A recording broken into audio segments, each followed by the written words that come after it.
This meeting of the Pontiac City Council is called to order for January 11th, 2022. It is 6 p.m. Excuse me. We now will rise for the invocation.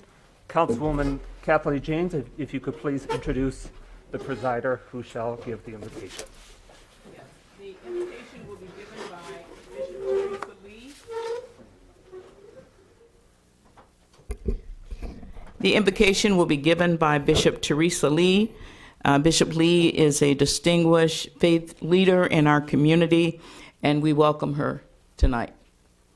Amen. Thank you. And I would just like to say it's an honor and it's a privilege to be here tonight to witness history, a new chapter in the city of Pontiac. You asked me to come, and I'm so honored. Intercessor, but I also brought intercessors with us, as well as intercessors from other states that are on the line right now with us. So we have a few intercessors from different states that are coming together to pray with our city council. I'm very proud of what God has in store for us, and I look nothing but for the great.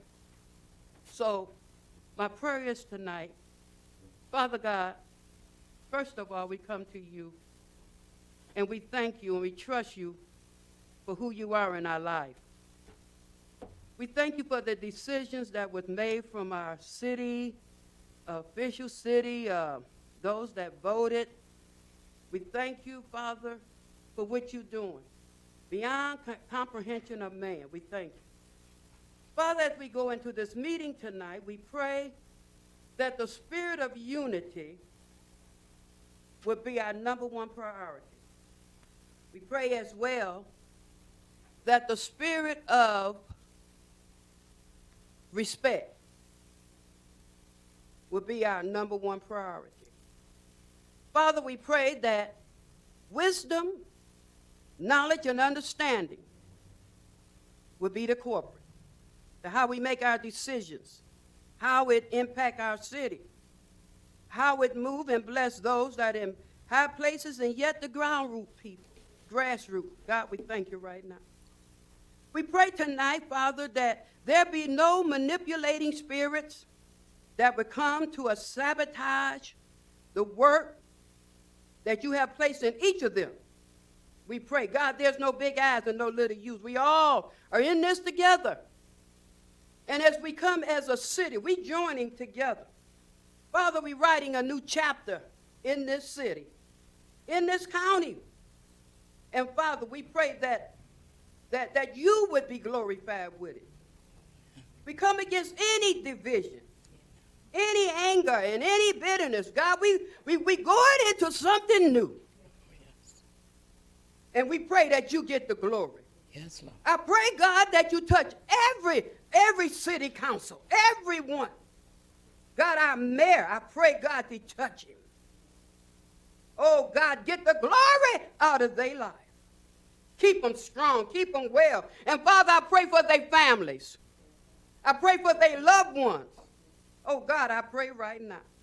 I pray, God, the report that we receive coming within this new year, this new cycle, it will be a good report.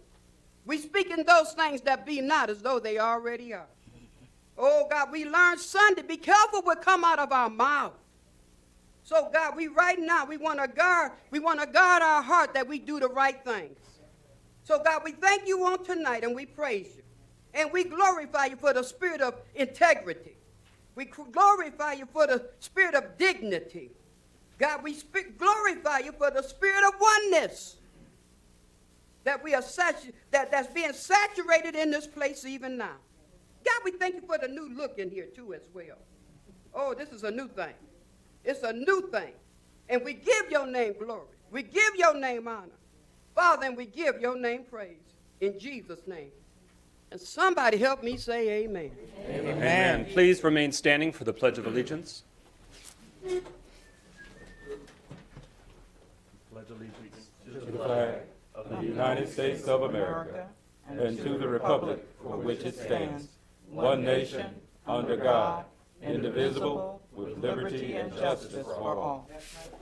Please remain standing for a moment of silence As we remember those recent passings in our community, I'll read the names of Derek Gerard Brent, Robert Clements, Robert Karazim, Sheriff's Deputy Bob Loken, actor and activist Sidney Poitier, Alvin Robinson, Alnora Smith, Jimmy Ray Smith, Blanche Teasley, Rory Reed Teasley, and barrier-breaking Captain Henry Wallace, and anyone else you know and love who we have recently lost as a community.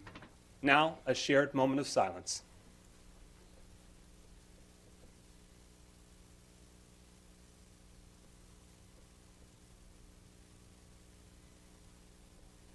Thank you very much. Mr. Clerk, roll call. Harrington, Present. Goodman, Present. James, Here. McGinnis, Present. Nicholson, Present. Parker, Here. Rutherford. Present. Mr. President, you have a quorum. All council members present and voting. We now are at approval of the agenda. Is there a motion to approve tonight's agenda? I make the motion to approve tonight's agenda, sir. Second. It's been properly moved by Councilmember Rutherford, seconded by Councilmember Parker. Is there a motion to amend the main motion before us now to amend the agenda, adding under the City Council section, making a new number 3 and 4 respectively, and changing the order correspondingly below, adding a City Council resolution honoring the life of Robert Karazim, and a City Council resolution honoring the life of Blanche Teasley. I make the motion. That amendment has been moved by Support. Councilwoman Rutherford, seconded by Councilman Nicholson. That amendment is now before us. Hearing no discussion, roll call on the motion to amend the agenda, Mr. Clerk. James, Approve. McGinnis, Yes. Nicholson, Aye. Parker, Yes. Rutherford, Aye. Harrington, Aye. Goodman. Aye. 7 yeas, no nays. That motion to amend having carried, we're now at the main motion, the approval of the agenda, now as amended. Any discussion on that motion? Any further amendments or clarifications needed? Hearing none, on approval of the agenda as amended, Mr. Clerk. I'm sorry, you need a motion to, That- you need to move in support. That original motion was made by Councilmember Rutherford, seconded by Councilmember Parker. Okay. And then the motion to amend, Rutherford, Nicholson. Hearing no further motions or discussion, roll call, Mr. Clerk. Goodman, Yes. James, Yes. McGinnis, Yes. Nicholson, Yes. Parker, Yes. Rutherford, Yes. Harrington. Yes. 7 yeas, no nays. Thank you. We'll now proceed with the agenda as so approved. We're at the approval of the consent agenda, and for the public's benefit and this honorable body, this would be an appropriate time. If there was any discussion needed on either of those items, we'd just pluck those from the consent agenda and find a new home for them on the agenda. But the expectation is that most consent agenda items are routine and not necessarily needing debate. So with that, is there a motion to approve the consent agenda? I make Moved the by mo- Carrington. Supported by Rutherford. It's been moved by President Pro Tem Carrington, seconded by Councilman Rutherford, to approve this evening's consent agenda. That motion not being debatable, we move now to the roll call vote. Mr. Clerk. McGinnis, Yes. Nicholson, Yes. Parker, Yes. Rutherford, Yes. Harrington, Yes. Goodman, Yes. James. Yes. 7 yeas, no nays. Thank you. That motion carries. We now are at subcommittee reports. This city council has 7 subcommittees within its organization, and that has been the case in previous councils as well. And there are standing committees, and then there can be ad hoc committees or working groups special committees that are formed as needed. These 7 committees that this council has approved with their most recent rules and procedures adopted at last week's meeting, the Council President makes those appointments, including those chairs. So this evening, we are introducing to you the assignments of our committee members. So with that, Councilmember Mikhail Goodman, Chairman of the Communications, Engagement, and Operations Subcommittee, you have the floor, sir. Good evening, everyone. I wanted to take this time just to, remind the community what this subcommittee will be going over. And to put it simply, it will cover the information technology, public access cable, municipal communications, branding, marketing, citizen engagement, youth and government, and internal council operations. And that committee is made up of myself as chair, along with Council Pro Tem Carrington and Council President McGinnis. And with the alternate, in case one of those are not available to make it, would be Councilman Parker. But that's all. Thank you, Chairman Goodman. For Economic Development, Housing, and Planning, I will serve as chair of that subcommittee. The other two council members on that assignment are Councilman Goodman and Councilman Nicholson, and our alternate for that subcommittee is Councilwoman Rutherford. So that's focusing on community development, but also taking on zoning, land use planning, other items as proposals come forth. And each of these 7 subcommittees are meant to help this council organize and execute their work as needed. So their focus and scope can change as time goes on. And these assignments are for this calendar year. Next January, we'll revisit and probably stay mostly the same, but we can make updates if schedules or availability changes or subject matter interest. With that, Facilities and Property, Chairman Carrington. Thank you, President McGinnis. It's an honor, and also thank you as well as the rest of the committee to allow me to chair the Facilities and Property Committee. That will include myself, Councilperson Parker, President McGinnis, and alternate Councilwoman James. And what that committee will consist of was basically city-owned land and sites, consideration of future real estate transactions, municipal facility management and maintenance, for example, City Hall, as well as the senior citizens. Thank you. Thank you, Mr. Chairman. Finance and Personnel, the appointed chair for that is Councilman Brett Nicholson. You have the floor, sir. Thank you. Our Finance and Personnel Subcommittee will have purview over budgets, financial reviews, audits, HR and personnel matters. It does consist of myself, Councilperson James, and Council Pro Tem Councilman Parker. Our alternate is Council Pro Tem Carrington. Our meetings are going to be the second Thursday of every month. We are meeting in the council conference room here to the side of the chamber, and we will begin those on regular meetings on February 10th. We will be having an introductory meeting off schedule this month, which we will announce as soon as that has been solidified. Thank you. Chairing Law and the Courts, Chairman Parker. Good afternoon, everybody. We're still working on the alternates for this position. Just trying to make sure I understand what the overall concept is and what we need to be doing. So I don't have any members as of yet, sir. But I will have, if I can do that next week, I will have that ready for you. Very good. Chairing Parks, Recreation, and Public Works, Councilwoman Kathy James. Good evening, everyone.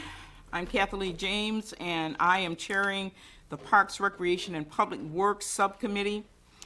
We have done, the council did some refiguration of these committees, so some of them are expanded, and mine is expanded a little bit because we will be covering our parks, our recreation, and also public works.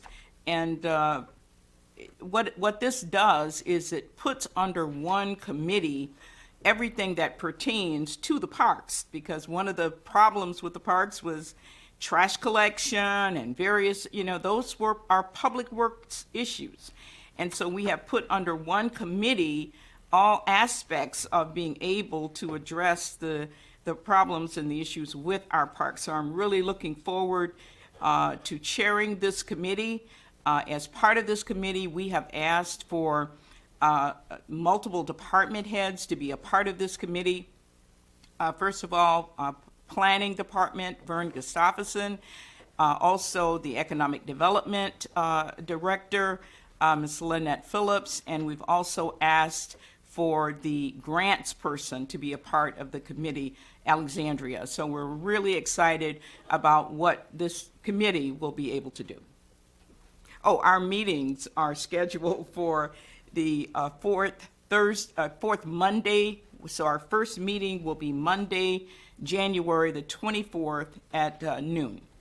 Thank you. Thank you, Madam Chair. And Public Safety, Health, and Wellness, that committee chair is the Honorable Melanie Rutherford. Ma'am, you have the floor. Good evening, everyone. The committee will work towards the checks and balances and improvement of the sheriff, the fire department, the mental and emotional well-being of the citizens of Pontiac community. We'll be meeting the second Wednesday of every month, 12 o'clock in the conference room. I look forward to working with the sheriffs, the fire department, and also community are well-balanced, and improving the mental and the well-balance of all in our community. Thank you so much. Thank you. That concludes subcommittee reports. We are now at recognition of elected officials. I see we have the Pontiac School Board President, the Honorable Gil Garrett, in the audience this evening, and the Treasurer of the Pontiac School Board, Shaquana Davis-Smith, is with us as well. We do have the former mayor. Want to acknowledge Mayor Emeritus, the Honorable Deirdre Waterman. And I believe I saw the Honorable President Emeritus, the Honorable Kermit Williams. I saw him this evening as well. Thank you all for joining us. Is any of the current elected officials wishing to be recognized this evening? Hearing nothing further, we move now to agenda address. Mr. Clerk, were any requests for agenda address received this evening? No, Mr. President. Thank you. Moving on to resolutions. We now are at a resolution to approve a proposed budget amendment for fiscal year 2021-22 to amend the elections and clerk budgets to cover expenses for the special election and charter commission. Is there a motion to approve this resolution? Brother President, I move that we approve this. Is there a second? I support. It's been moved by Councilman Parker, seconded by Councilwoman Rutherford. So now that we have it properly moved and seconded, I'd like to give the floor to Clerk Doyle to give us context and further rationale. Thank you.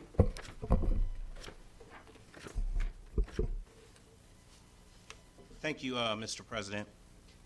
I passed out an updated resolution.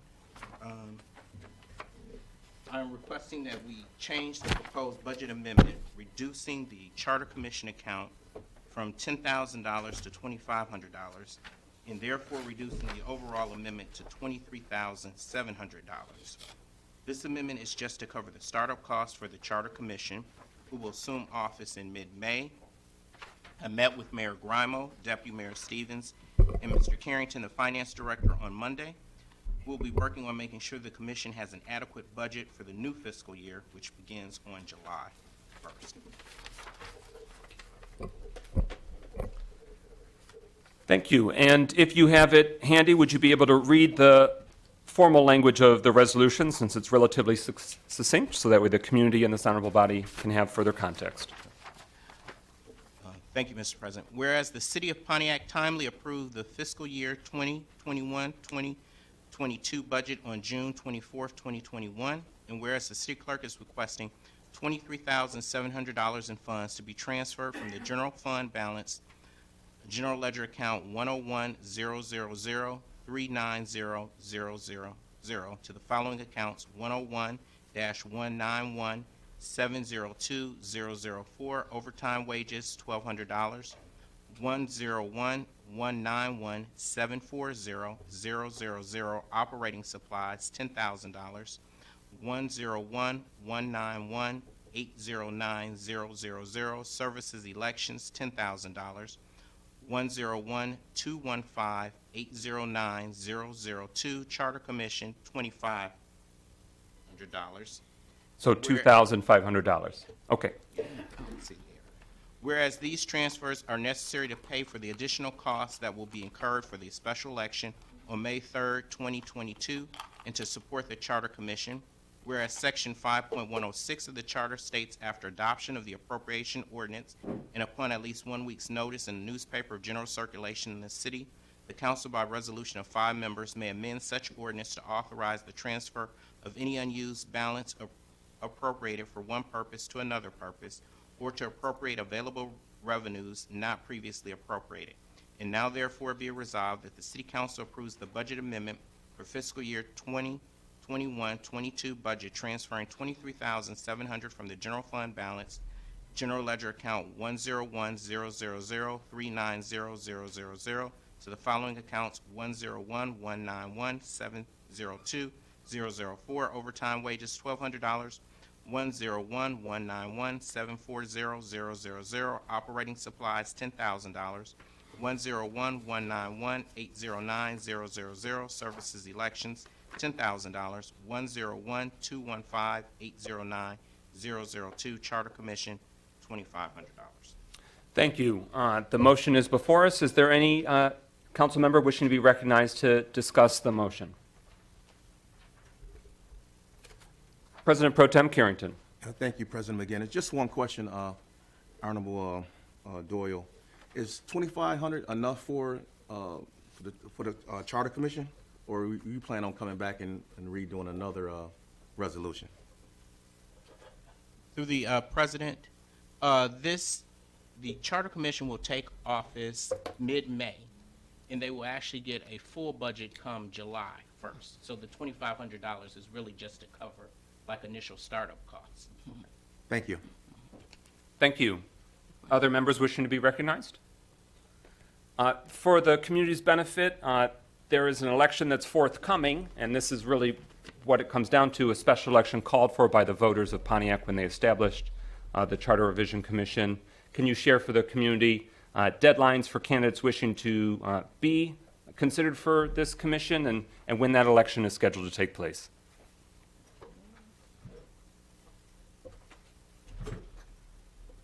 So the election is scheduled to take place on May 3rd, 2022. Petitions are actually due a week from today, January 18th at 4 p.m. And you must have a minimum of 146 signatures, a maximum of 292 signatures. Those are registered voters in the city of Pontiac.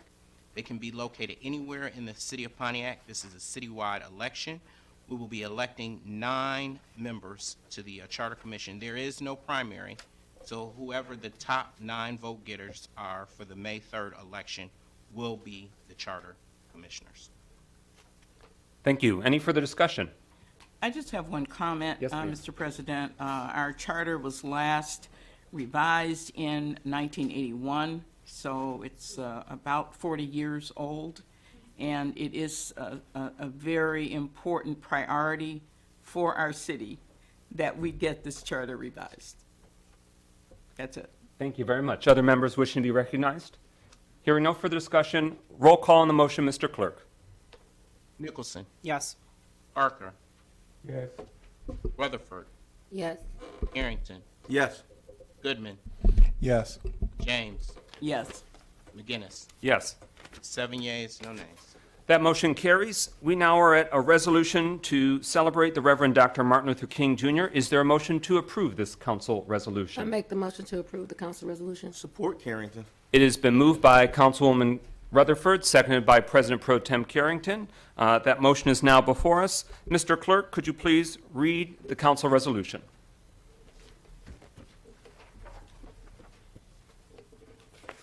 Pontiac City Council resolution celebrating Reverend Dr. Martin Luther King Jr.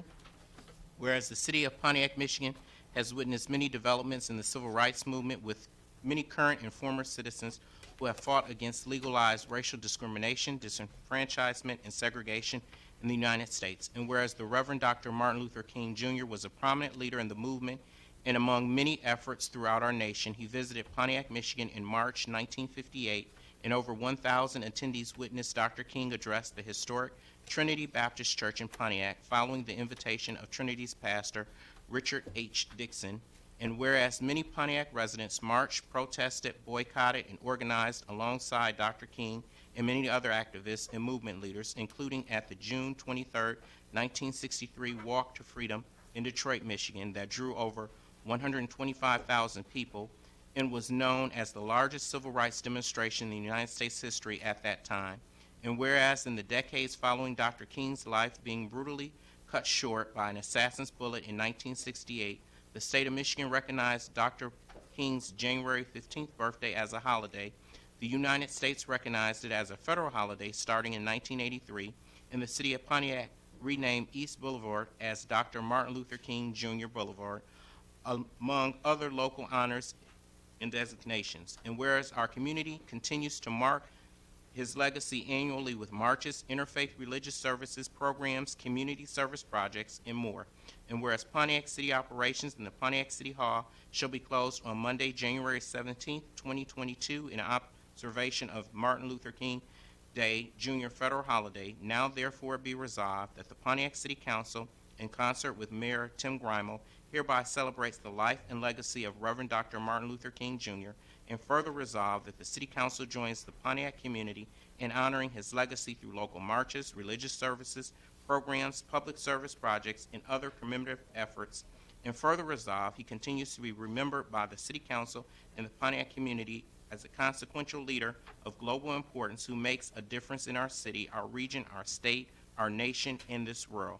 And further resolve that the City Council encourages all residents to participate as they are able, as a health considerations allow, in community celebrations and personal reflections honoring Dr. King. Pontiac City Council, Pontiac, Michigan, January 11th, 2022. Thank you. Any discussion on this motion from colleagues? There are many celebrations and actions that will take place in our community in the coming days in observation and in celebration of the Reverend Dr. Martin Luther King Jr. and his life. Now might be an effective time for us to amplify those. If there's any council member that wishes to make an announcement, something that's happening in their district. I know that for District 7, on Monday the 17th, there is a blood drive that is taking place at the UWM Sports Complex. They've been doing that for a number of years, and that continues for those that are able and in a position to make a blood donation as supplies are low. There are many days of service efforts and community service organizing activities that are taking place in the weekend to come in honor of Dr. King. Councilwoman Rutherford, you have the floor. Thank you so much.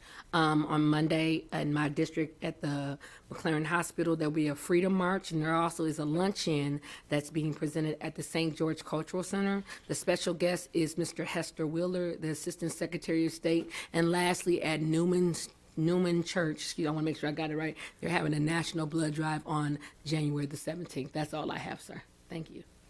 Excellent. Any other council members? Councilman Parker. Just want to remind everybody that on Friday, the Ruth Peterson will be having their MLK luncheon from about 12 to 2. This Friday at the Ruth Peterson Senior Center. Thank you. Other members wishing to be recognized?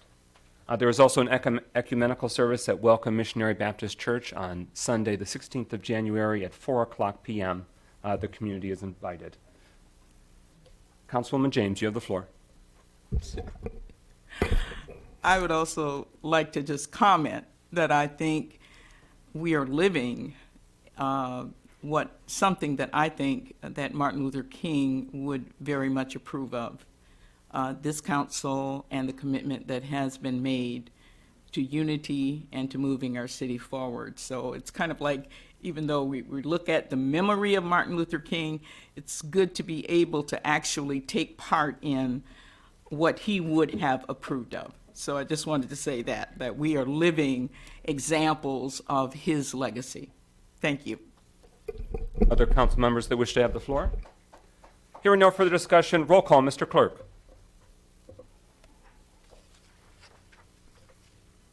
Parker, Yes. Rutherford, Yes. Arrington, Yes. Goodman, Yes. James, Yes.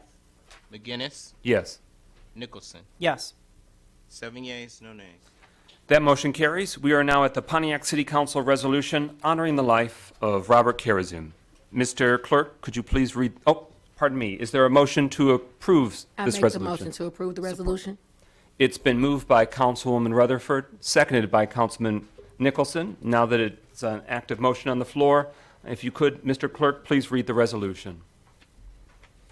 Pontiac City Council resolution honoring the life of Robert Karazim. Whereas the City of Pontiac, Michigan has been privileged to have many exemplary civic volunteers serve on city boards and commissions over the decades, whose hard work and dedication directly improve the quality of life for our citizens. Whereas Mr. Robert G. Kiersam was a resident representative on the Pontiac Historic District Commission for the city for many years, working to preserve and enhance the multiple historic districts throughout our city.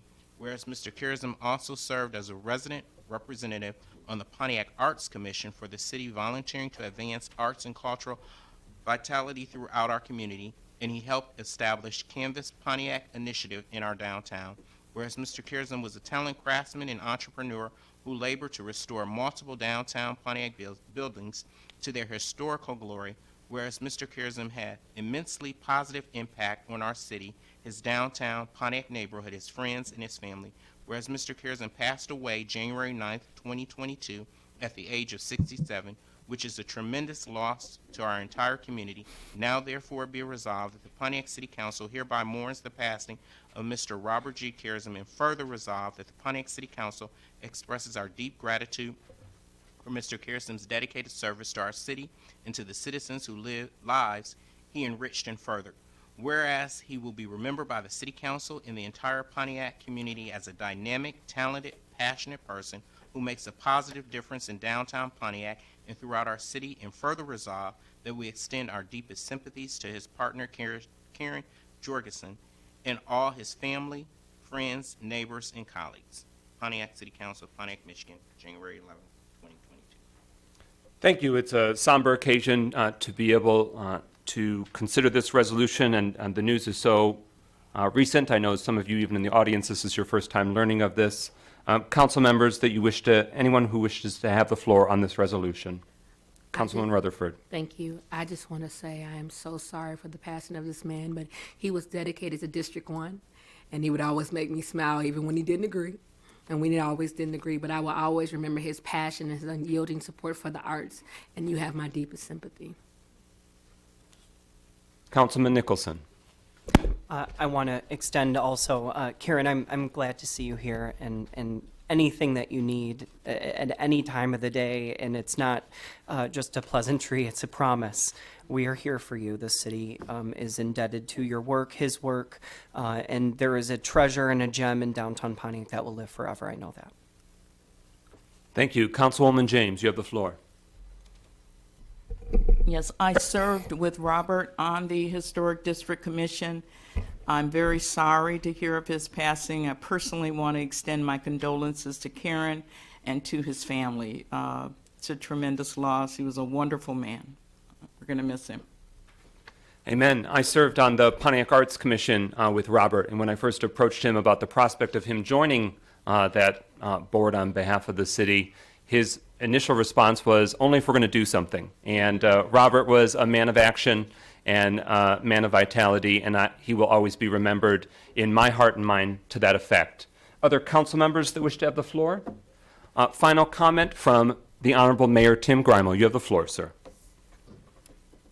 Thank you, Mr. President. I just wanted to also extend my condolences to you, Karen. I know we spoke yesterday, but I've known Robert and you since you first started getting involved in our community over 10 years ago, and I know that Robert volunteered countless hours on a number of different boards in support of the community. I know that Robert dearly loved Pontiac, and he will certainly be missed. So my heartfelt condolences to you and to your and Robert's entire families.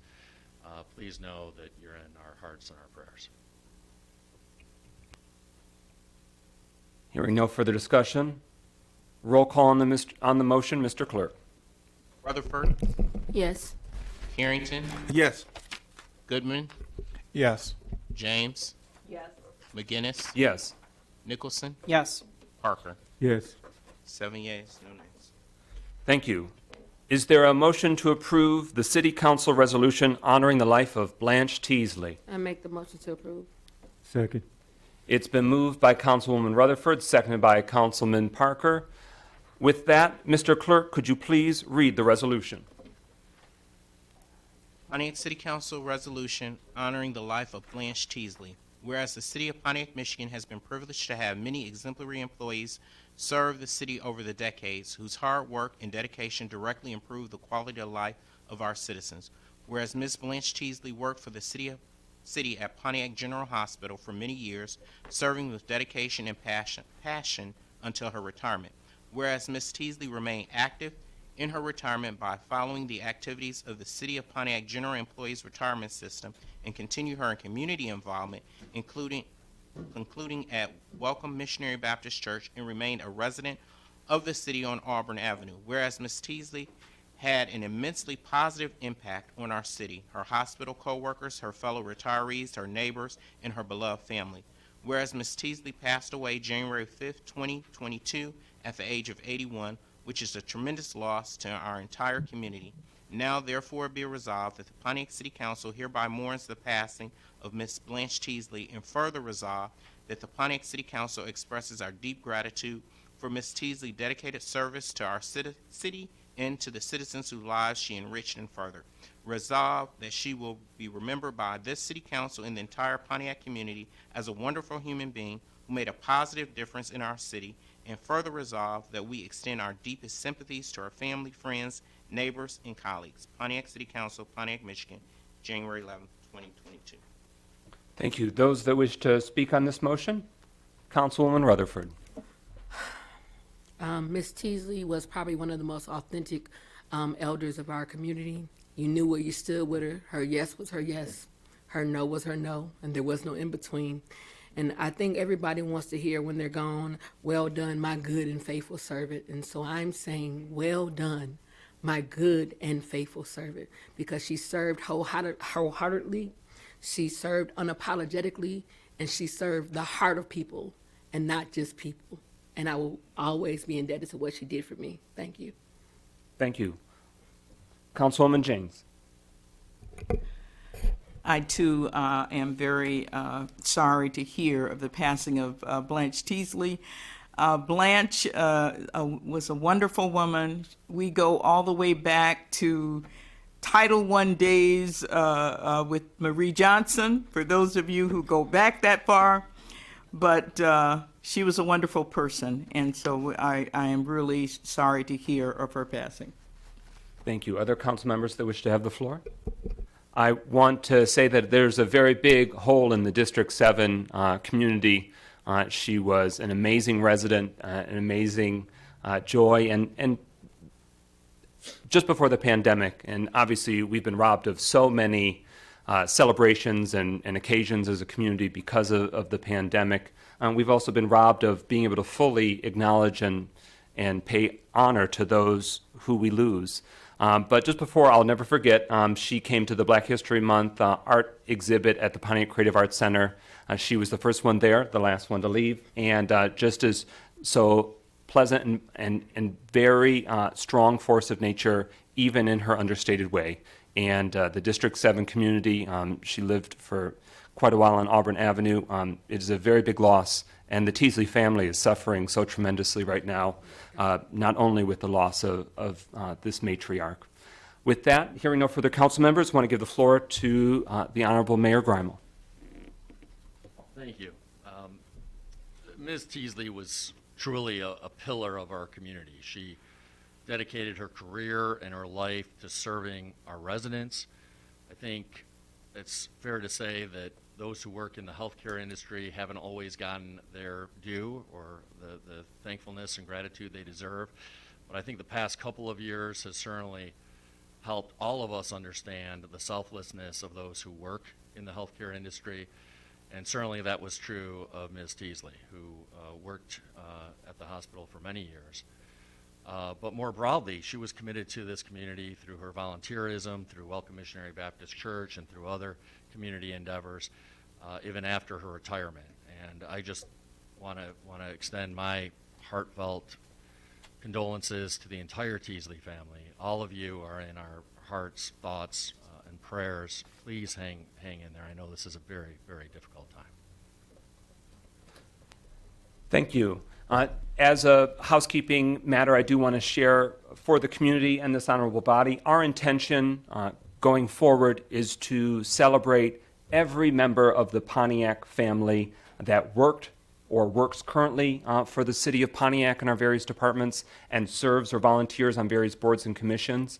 So our hope and intention is to be able to celebrate them with resolutions formally acknowledging, putting it into the historical record. So if you in the community, in the months and years to come, if that solemn development comes, please be in touch with the city council and our team so that way we can properly celebrate them. And that's also true for retirees from the city. If they've served our community either on a voluntary or an employment basis, we want to celebrate them and give them their flowers while they're here and celebrate the work that they did to make our community a better place. So that's, generally speaking, the intention of this council when it comes to our current and former employees and boards and commission volunteers. Hearing no further discussion on this motion, roll call, Mr. Clerk. Harrington, Yes. Goodman, Yes. James, Yes. McGinnis, Yes. Nicholson, Yes. Parker, Yes. Rutherford. Yes. 7 yeas, no nays. That motion carries. Is there a motion to approve the 2022 NOHAS interlocal agreement? Moved by Carrington. Is there a second? Supported. It's been moved by President Pro Tem Carrington, seconded by Councilman Nicholson. So we do have a motion before us, and if there is interest to continue the conversation in a future meeting, then we will move to postpone for 1 week. But I'd like for us to have properly moved and seconded items for us to debate it. For the community's benefit and this honorable body, you'll notice after action items for this and future agendas, we have a little notation for this item. It says in italics and bold behind it, discussion. And in other items, it'll say discussion and action.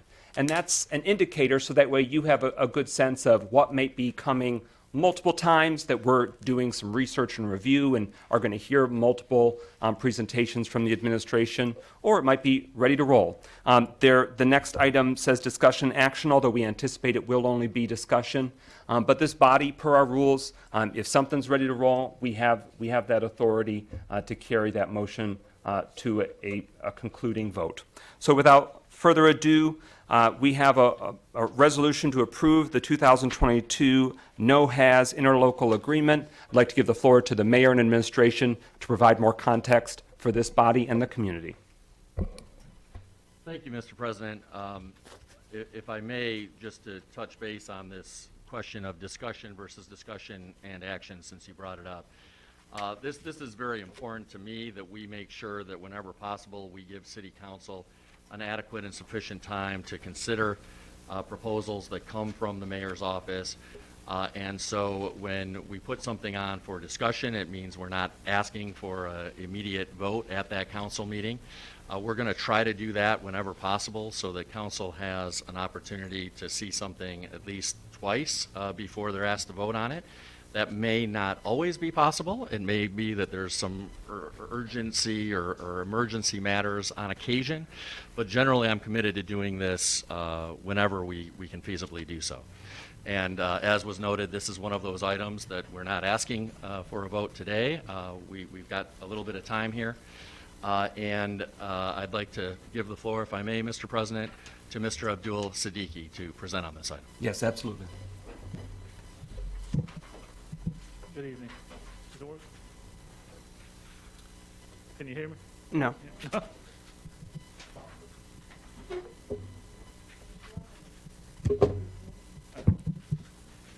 right. Hey, You good can evening, you everyone. can turn the microphone towards your that way, There you not with the arm, but actually with your wrist. There you go. go. Good evening, everyone. So this is a resolution before you for approval of the agreement for the North Oakland Household Hazardous Waste Consortium, also known as NOHAS, collection events. So these are events at which community members, residents can dispose of household hazardous waste. This is organized by the county. Household hazardous waste includes household cleaners, paint, pesticides, batteries, prescription medicines, amongst other things.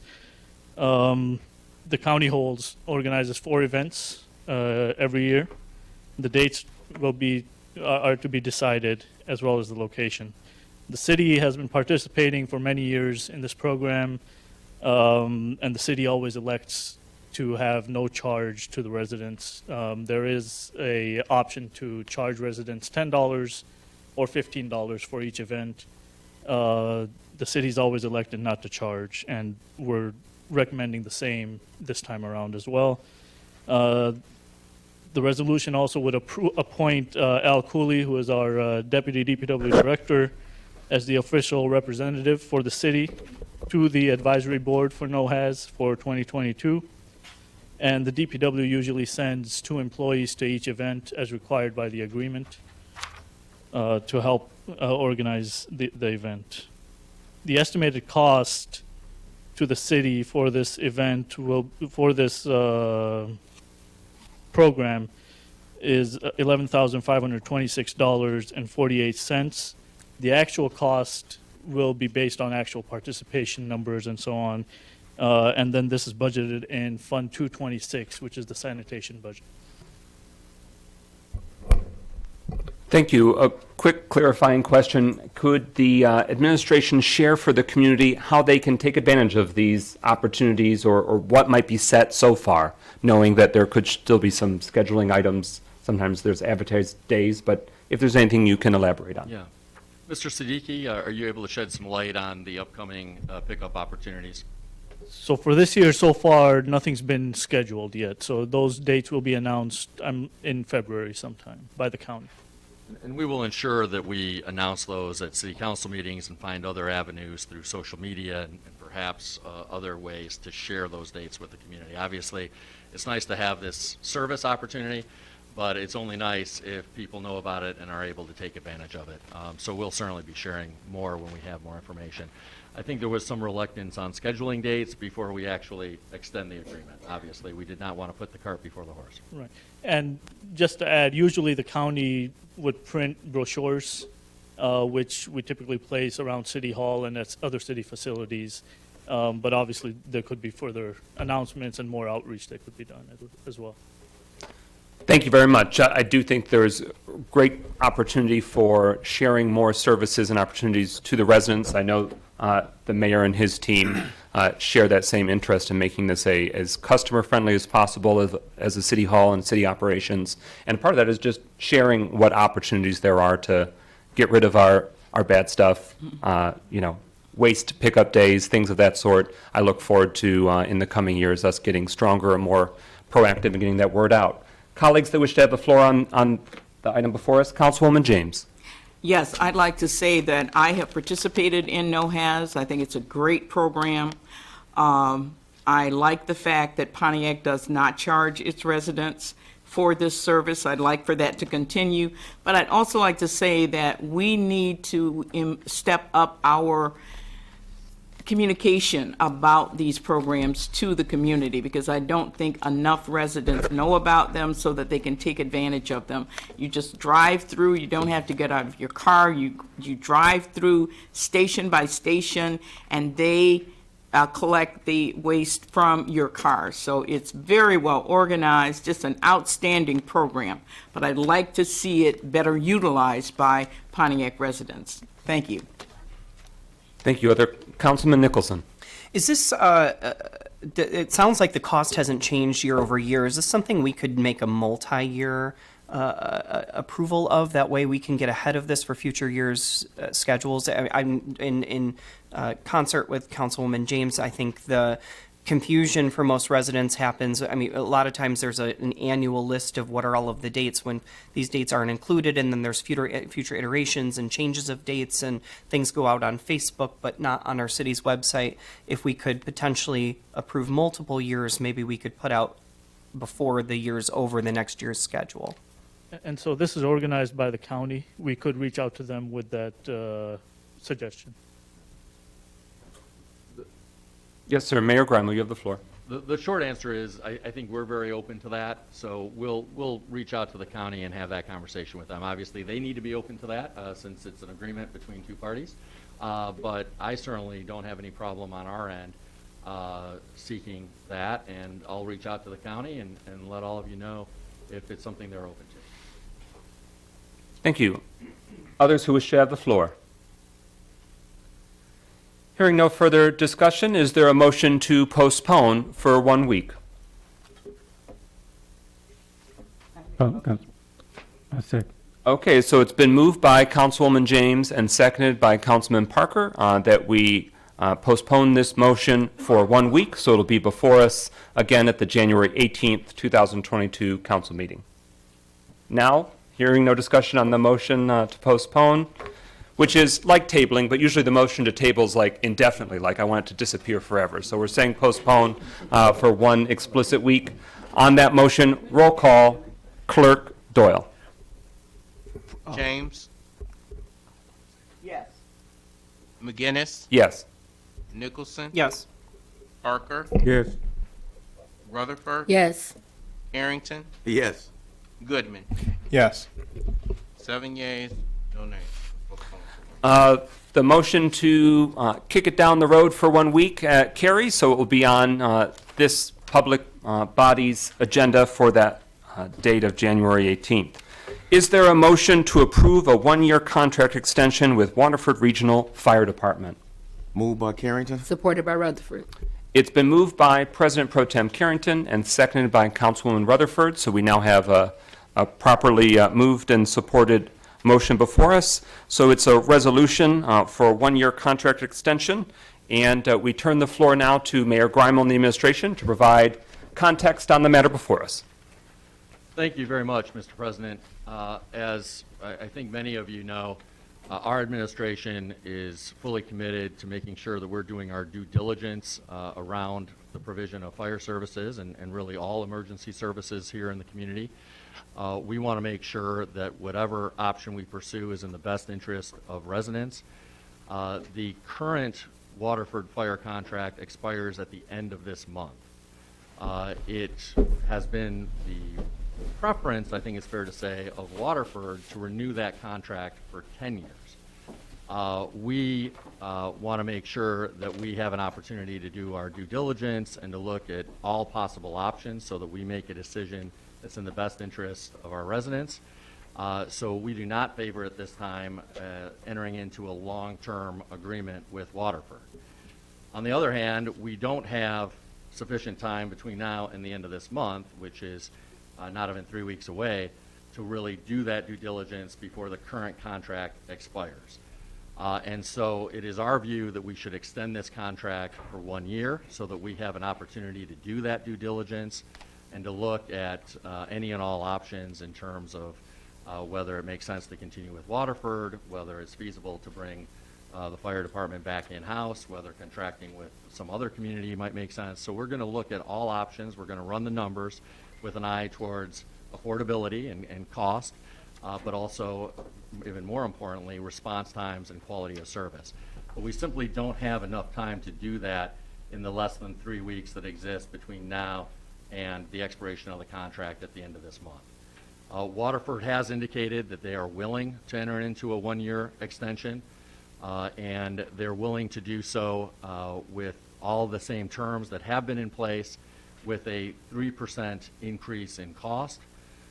We think that that increase in cost is reasonable in light of the fact that the consumer price index, given inflation, is much higher than 3% currently, and given the fact that the Waterford Fire Department recently reached a collective bargaining agreement with its firefighters that increases labor costs to Waterford by more than 3%. So under those circumstances, we think that the 3% increase is reasonable, and that extending this by a year will give us an opportunity to really do our due diligence and make sure that whatever long-term decision we make is in the best interest of the health and safety of our residents. And with that, Mr. Carrington, any additional information or technical details that you'd like to shed some light on? No, Mayor, and thank you, and to council, good evening. I think the mayor pretty much covered everything in terms of why we have a 1-year agreement before you, and clearly the preference from the Waterford regional government or Waterford township is for a long-term agreement, but they did agree, as the mayor spoke to provide us with a 1-year agreement, understanding the new administration as well as the new council and the need for time in order to fully study this matter. And so that's why the matter is before you. The 3% increase, and we did provide what those numbers reflect. Essentially, it's a little more than the $20,000 a month increase over what we're currently paying. So I think those are the basic parameters of this agreement, and we have drafted an amendment to reflect that as well as a resolution for your consideration. Mr. President, if I may. Yes, sir. I should have noted this during my introductory comments, but although the agenda says it's for discussion and action, that's due to a clerical error on our end. I know I called you, Mr. President, on Friday to share with you that we are not asking for a vote today. We don't need to do it on that timeline if council wants to take some additional time. So this should have read discussion, unless, of course, the council wants to act on it on a sooner timeline. But we're not asking for a vote on this until next week. Thank you. Council members that wish to be recognized on this motion. President Pro Tem Carrington, you have the floor. Thank you, President McGinnis. Mayor Gramo, just one thing concerning this year contract. As you move forward in the year, are you thinking about any kind of feasibility study to look at bringing back the fire department in-house?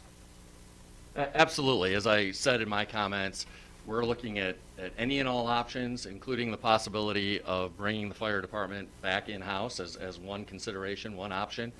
Obviously, cost is a consideration in that determination, as is quality of service and response time. So those are going to be our guiding principles as we look at our available options. All right, thank you. No further questions. Councilman Nicholson, you have the floor. I'm wondering if we have, I'm aware that not all of the stations are being used. I know this contract is for operating with the fire department. Are we currently, what budget or line item are we upkeeping the remaining facilities? That, I would have to get with our DPW department to get that exact answer. You just want to know in terms of any my city concern, of course, responsibilities? extends to we have facilities that are not currently being used by the Waterford Regional Fire Department that are sitting dormant, and that, of course, could. I want to know if that's included, and are they upkeeping those facilities in this contract, or is that something we're doing outside of the contract? Thank you. Okay, Other I'll council get that members? Thank you. I'll look. I'll have to get that Thank you. information, and Appreciate it. I'll provide that in writing to council. Thanks. Other council members that wish to have the floor? I do have one. Councilman Parker. I do have one question. In regards to the cost of this, is there a breakdown of how many bodies this entails? That is not, we're continuing the existing agreement. It's not, it does not spell that out, but we do have a staffing plan that the fire department utilizes for our community, and we can certainly get that information in terms of what the current staffing levels are and how the firefighters deployed across the city. Would you please? Thank you. Councilwoman Rutherford, you have the floor. So I hear in section 2.4, the escalated costs. Can you elaborate on that, please? So the way that we normally pay this contract is on a quarterly basis. And that's kind of the reason why this is laid out. For purposes of this agreement, it would be starting February 1st, and we would be paying on a $710,000 a month amount. That's a monthly amount. This is kind of designed to reflect the current layout, again, where it's done on a quarterly basis. The difference here is that the quarters don't match up with the calendar. So we have 1 month in terms of the regular January through March, quarters and so forth through the rest of the fiscal year. So we have the first month of this agreement would be the last payment or the last monthly amount in the first quarter. Then we would have three full quarters, followed by 2 months in the first quarter, followed by three full quarters, and then the last month would be separately. So that's just kind of the way that it's laid out, following the current pattern where we pay on a quarterly basis. But just for simplicity, we are paying a monthly amount for each of the 12 months of this agreement. It's $710,000, roughly speaking. Thank you. Other council members that wish to be recognized? For the purpose of further research and review of this important contract extension, is there a motion to postpone for 1 week? So moved. Support. It's been moved by Councilman Nicholson and seconded by Councilwoman Rutherford that we postpone this motion until our January 18th, 2022 council meeting, so for 1 week, for additional research, review, and deliberation. Hearing no discussion on that motion to postpone for 1 week, roll call, Mr. Clerk. Nicholson, Yes. Parker, Yes. Rutherford, Yes. Harrington, Yes. Goodman, Yes. James, Yes. McGinnis. Yes. 7 yeas, no nays. Thank you. Is there a motion to approve the resolution to approve budget amendment for fiscal year 2021-22 budget, transferring $55,000 out of the general fund balance GL account 101-101-804.000 legal services, and $55,000 is transferred into the capital improvement fund GL account 445-265-976.01 building additions and improvements to support the Pontiac Skatepark project? I make the motion. Support Carrington. It's been moved by Councilwoman Rutherford and seconded by President Pro Tem Carrington, so it's been properly moved and supported. This is something that's come before the previous council, so it shouldn't necessarily be foreign to everyone, but it is the first that we are pursuing with some discussion as this honorable body. So without further ado, Mayor Administration, if you can provide some context to the motion before us. Thank you, Mr. President. I'll let Alex get into, Ms. Borengesser get into all the details, but this is a result of my reaching out to the county back in November and seeing if they might provide some matching dollars so that we wouldn't have to bear the full cost of matching dollars for the skate park here in the city. Originally, the city was required to either fundraise or provide out of our coffers $250,000 in matching funds to get the grant from the Skate Foundation. The county very generously agreed to provide half of those funds, $125,000. And so as a result, the amount that the city has to kick in out of our own coffers after we privately raised $70,000 has been reduced from $180,000 that would have had to come from our coffers to $55,000 as a result of the county's generosity. And with that, I'll allow Ms. Borengesser to walk through any additional details. Hello. So the course of action for this particular grant was actually pursued by Mary Jane Rennie and the Pontiac Skate Park project. They independently raised $70,000 in support of this initiative alongside local community members. The city of Pontiac then committed the $180,000 in support of the $250,000 match. And the Oakland County Board of Commissioners did commit half of the match, which reduced the city's amount to what you see here, which is $55,000. This will allow us to build a very large skate park for the residents of the city of Pontiac by November of 2022. So to clarify, that's the sort of time window that the granting authority is given? That is correct. Thank you. Council members that wish to have the floor. Councilwoman Rutherford. I just want to say I'm so excited about this skate park. I think it's an opportunity for the children to be able to use these things and to make it better and better. So thank you. Thank you. Councilman Nicholson. For the public's consumption, what is the ongoing operating plan for this skate park? I see looks like it's development dollars. How is it going to be operated, administered, insurance? What's the process for that? So Darren can speak to the insurance pieces. We have been in communication with the Ralph Wilson Foundation, which is the Tony Hawk Foundation, who is awarding the grant. And they did a similar project in the city of Ann Arbor where they created a separate 501c3 that supported the general maintenance and upkeep of the park itself, drainage, repairs to cement, things like that. And their direct words were that the upkeep was very minimal, and in the decade of time that they've been doing this, they've expended about $1,500 for those activities. And so our intention would be to do something similar for the park's upkeep itself, but in terms of insurance and those things, I'll let Mr. Carrington speak to that. Thank you.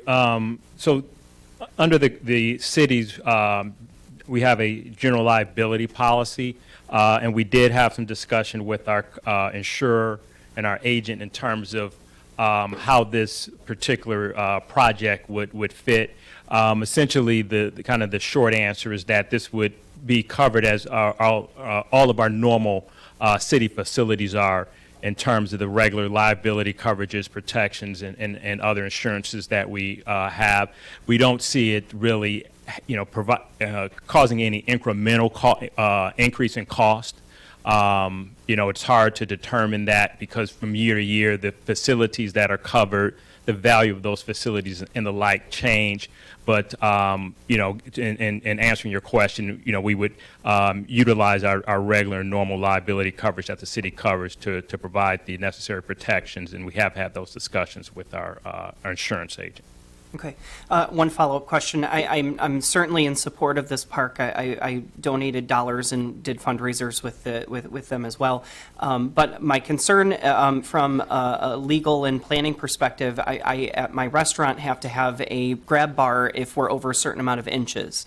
I know in other cities, I've drive past the skate park in Auburn Hills and see that there's a Parks and Rec vehicle there watching, making sure people are safe. And I mean, these are large distances and dangerous activities that are sometimes going on. Is there, I know right now we don't have people that are out in our parks on a regular basis watching and ensuring safety. Is this something we're concerned about? I mean, it sounds like it's covered under general liability, but just from a Parks and Rec perspective, is this something that we'll be looking at in the future and having someone that's present for safety purposes? It's an excellent question, Councilman, and you're right to raise these issues because they have been on our radar screen as well. There is potential liability involved here, which is something we're carefully considering and looking at. There's a broader question about making sure we have adequate staffing for our recreation and park system writ large. There's no reason why we shouldn't be able to provide that adequate staffing in light of the youth recreation millage passing 3.5 years ago.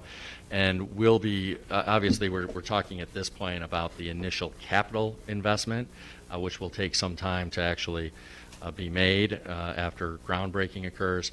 But in terms of the staffing and the operations going forward, that is going to be included in our comprehensive proposal to council about the broader youth recreation picture. So Great. We will certainly be including those details as part of that overall picture.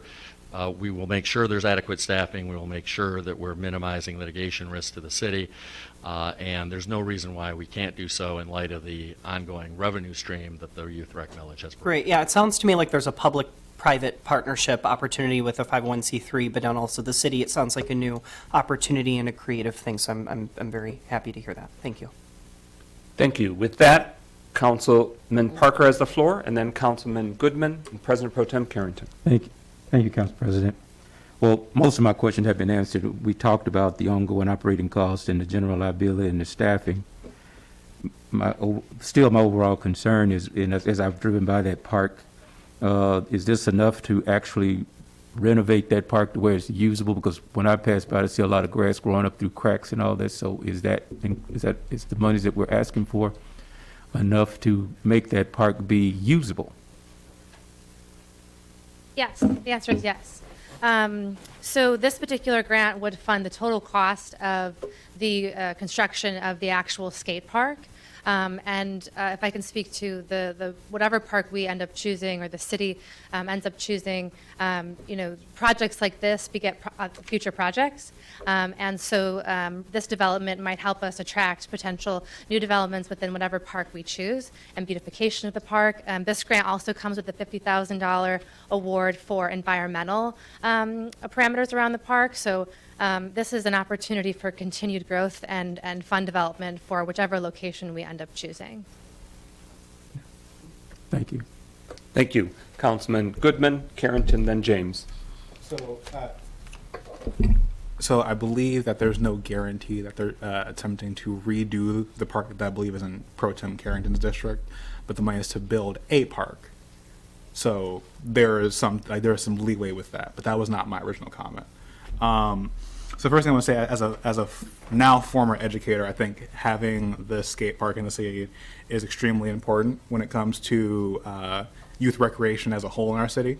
I mean, the diversification of what we consider recreation in the city is really nice, because growing up here, not every kid plays sports. Not every kid hoops and plays ball. So having other things here for us to do is really nice, especially with the many different children that we have in the city. So I am extremely excited for that in terms of the skate park. One thing I do want to say is that on the city's end, we need to do our best to treat this this project as an investment in the city. And I say that because, and not to say that this is what the city is going to do. This is not a new toy for us to flex that we've accomplished something. The skate park is an investment of people's time and effort and money, and we need to do everything that we can to do right on that investment.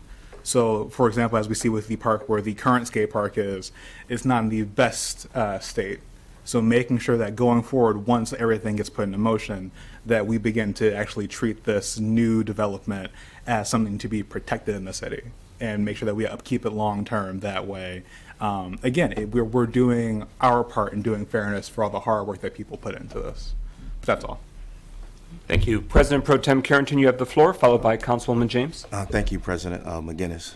I definitely won't make the pitch for Oakland Park tonight, but I'm definitely hoping Oakland Park is considered. And for one reason is that so many community organizations over the last 12 years have tried to maintain Oakland Park, as well as that skate park, which has had limited maintenance to it in the 12 years that I've seen. So, and it's very highly used. If you go there on the weekend, it's full all day, that skate park. So I'm really hoping if not this project, that definitely the city consider putting some resources into the skate park at Oakland Park. Thank you. Thank you. Councilwoman James, you have the floor. Yes, I just wanted to clarify that I don't believe the decision has been made of where the skate park will go. And we do have a skate park currently at Oakland Park, and as Councilman Carrington said, it's not in the best condition. But that decision, will be made. And all of the comments that have been made tonight have been very good, but those issues, as the mayor said, will be addressed. We realize that we've got maintenance issues, and there are a lot of decisions that have to be made. And many of them have never been done before in the city, like the kind of partnerships we're talking about, in nonprofits, creating nonprofits to be able to help us to maintain parks. So we're really plowing new ground, but it's good. It's all good. But all those decisions will be made, and, we're going to have a great skate park. I'm excited for our young people who love this kind of activity. We're going to have a great skate park. All those decisions will be made. That's my comment. Thank you. Council members that wish to be recognized for a second time? I just have a question. Councilwoman Rutherford. Are we allowed to vote on this tonight, or we just have to keep discussing this?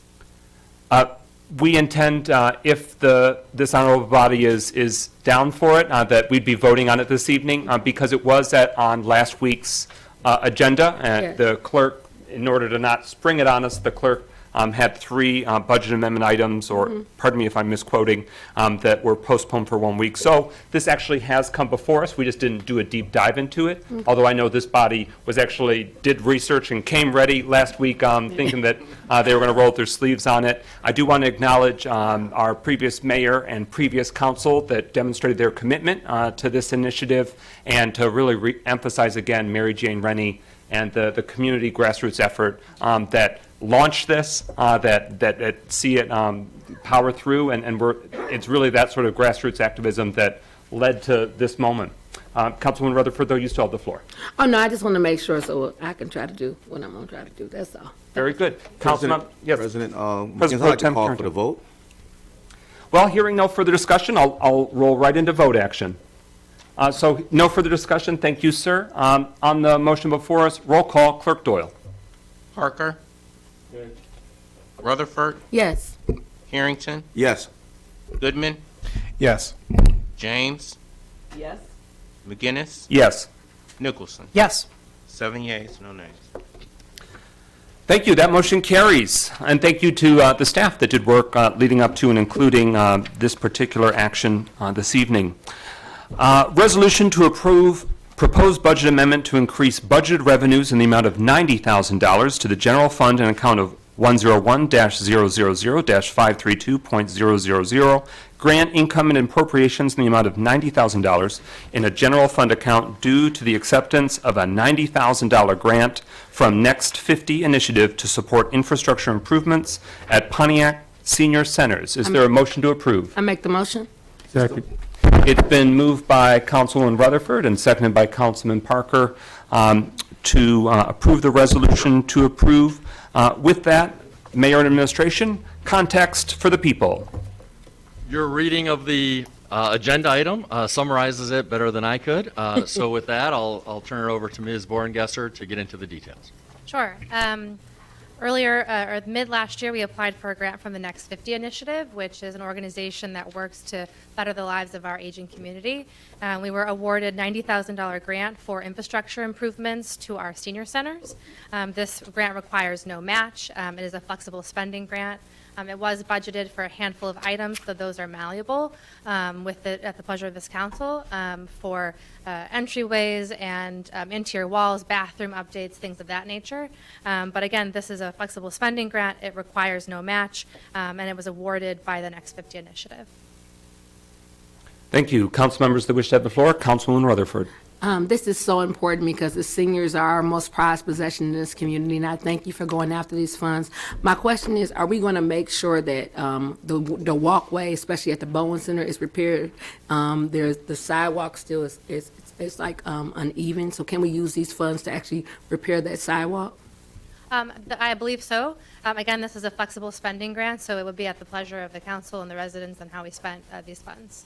And ADA accommodations, correct? That's correct. Okay, thank you. I see Clerk Doyle. Want to give you the floor so you can give us more context? Thank you, Mr. President. Just to Councilwoman Rutherford, the vendor who is repaving at the Bowen Center did not complete the work because of the weather. So that will actually be taken care of when I can't think of the name of the paving company right now, but when they come, thank you, ASI Paving. When they come back and finish the grading, the sidewalk and all that will be repaired. Okay, thank you. Thank you. Councilman Parker, then Councilwoman James. One quick question. As we talked about the monies, are we going to ensure that this was equally divided between both? Because past history has said that the Bowen Center usually gets the bulk of what funds are available for senior centers. As the grant was written and approved by the funder, it was equally divided. And the city's going to monitor that? That's correct. Councilwoman, thank you, sir. Councilwoman James, you have the floor. Yes, I just have a comment related to what Ms. Rutherford's comments were, that the work, I'm concerned. First of all, I'm very happy that we have the grant, but I think that we need to look at the quality of work that's being done on these senior centers, or really anywhere in Pontiac. We need compliance officers. We need people who, once that work is done, that they go out and they inspect that work to the level, to the standards that have been set by the city. And if those standards aren't met, then you don't receive payment until that happens. So we really need to, because I also saw the work that was done. I appreciate the comments that it was not completed. Very glad to hear that. But I do think that as we spend this monies, we want to make sure that we've got compliance people who are looking at that work and making sure that that work does meet the standards that we want in our senior centers. Thank you. Thank you. I'd like to give the floor to Legislative Counsel Sharp and then Mayor Grimel. Just to piggyback off of what Councilwoman James just mentioned, the prior council did in fact want a compliance specialist. So this council may consider trying to have a position for a compliance specialist. Thank you. Thank you. Mayor Grimel, you have the floor. I just want to express that I completely, entirely, 150% agree with everything you said, Councilwoman James. And this is really, really important that we hold contractors accountable to deliver what they promised they would deliver, and that we use taxpayer dollars, whether they're from our general fund or whether they're from grant dollars, it doesn't matter, that we're using taxpayer dollars wisely and prudently and in a way that serves the best interest of our residents. Other colleagues that wish to have the floor? Councilman Councilman Goodman, the floor is yours. I mean, I'll just say, to piggyback off of almost everyone else, that the city of Pontiac hopefully is in the investment of using every dollar that we spend as an investment into our community, and that we don't get into the business of waste. So again, backing up everything else, we need to do everything that we can to make sure that every dollar that we spend in the city actually is worth it and will do what it needs to do. So that's all. Thank you. As a final comment before we move into voting, and this is another instance where it came before us at last week's council meeting, so there's been a great deal of research and review done by this honorable body. The facilities and the property that this city owns is our responsibility, not only those that we use, but those that are dormant, to a sort of corollary point that you made, Councilman Nicholson, about fire stations that are no longer in use. They are still our property and still our obligation. So the reason in part why we took what was the real estate subcommittee of this council and expanded the scope so it's looking at facilities and property. We're not just considering what we're selling, that the city may own a parcel here or a parcel there. We want to be strategic and we want to be proactive, because deferred maintenance means costlier maintenance. And when it comes to the strategic utilization of the land and the facilities that are your property, the people's property, public facilities, including the very one that we sit in this evening, we want to be as smart and as long-looking and long-lasting. Literally, we want our facilities to last as effectively and as long as possible. That's why we're going to have these and other questions, so that way we're being as strategic as possible as a city on behalf of the taxpayers and our residents. Hearing no further discussion, it's been properly moved and seconded. Speaker's list is exhausted, so roll call. Mr. Clerk. Rutherford, Yes. Harrington, Yes. Goodman, Yes. James, Yes. McGinnis, Yes. Nicholson, Yes. Parker. Yes. 7 yeas, no nays. That motion carries. Thank you to staff, the work that you've done now and previously on that task. A resolution to approve zoning map amendment, ZMA 21-04 at 327 Midway, and that parcel identification number is 64-14-33-407-035 and 036 and 037 from R1, one family dwelling, to C1, local business zoning district. Is there a motion to approve that resolution? Make the motion. Support. It's been moved by Councilwoman Rutherford, seconded by President Pro Tem Carrington. Having been properly moved and seconded, we now have that motion before us for consideration. We turn the floor to Mayor and Administration for context. Thank you, Mr. President. This is an item that is a holdover item from the previous administration. It was approved by the Planning Commission last August, but has not to date been approved by City Council. We put this on, as you mentioned, for discussion only. We are not asking for a vote today, although we would like to ultimately get a vote in the near future. And with that, I'll pass it over to Mr. Gustafson to walk us through the rationale for this. Good evening, Council President. Good evening. City Council, Mayor and Deputy Mayor. Just for clarity, we did bring it before after the August 4th Planning Commission recommendation to approve this rezoning or zoning map amendment. We did take it to Council. Council deferred it to January of 2022. So that's the reason, I mean, just for a little bit of clarity's sake in regards to this project. And we are looking at a project that was a former market for a number of years, became vacant for a number of years, and sits dormant for a number of years. And the current owner, Mr. Kanja, is looking to redevelop it into a neighborhood market, along with other supports throughout the community. To give it a little bit of context here, is on the northwest corner of Midway and Sanford. Adjacent to the east would be Faith Christian Church. You see its portion of its building along with its parking lot. So they're looking at, you can see the existing, let's see here, where is that little, there it is, there it is. Bless you. Existing building that will be converted into the market. The rest of the remaining area will be developed in regards to parking and support storage in regards to deliveries and so forth. The site plan has not been submitted as of yet. They wanted to get through the zoning map amendment. They'll be bringing it back for our review and Planning Commission's review in the near future for development.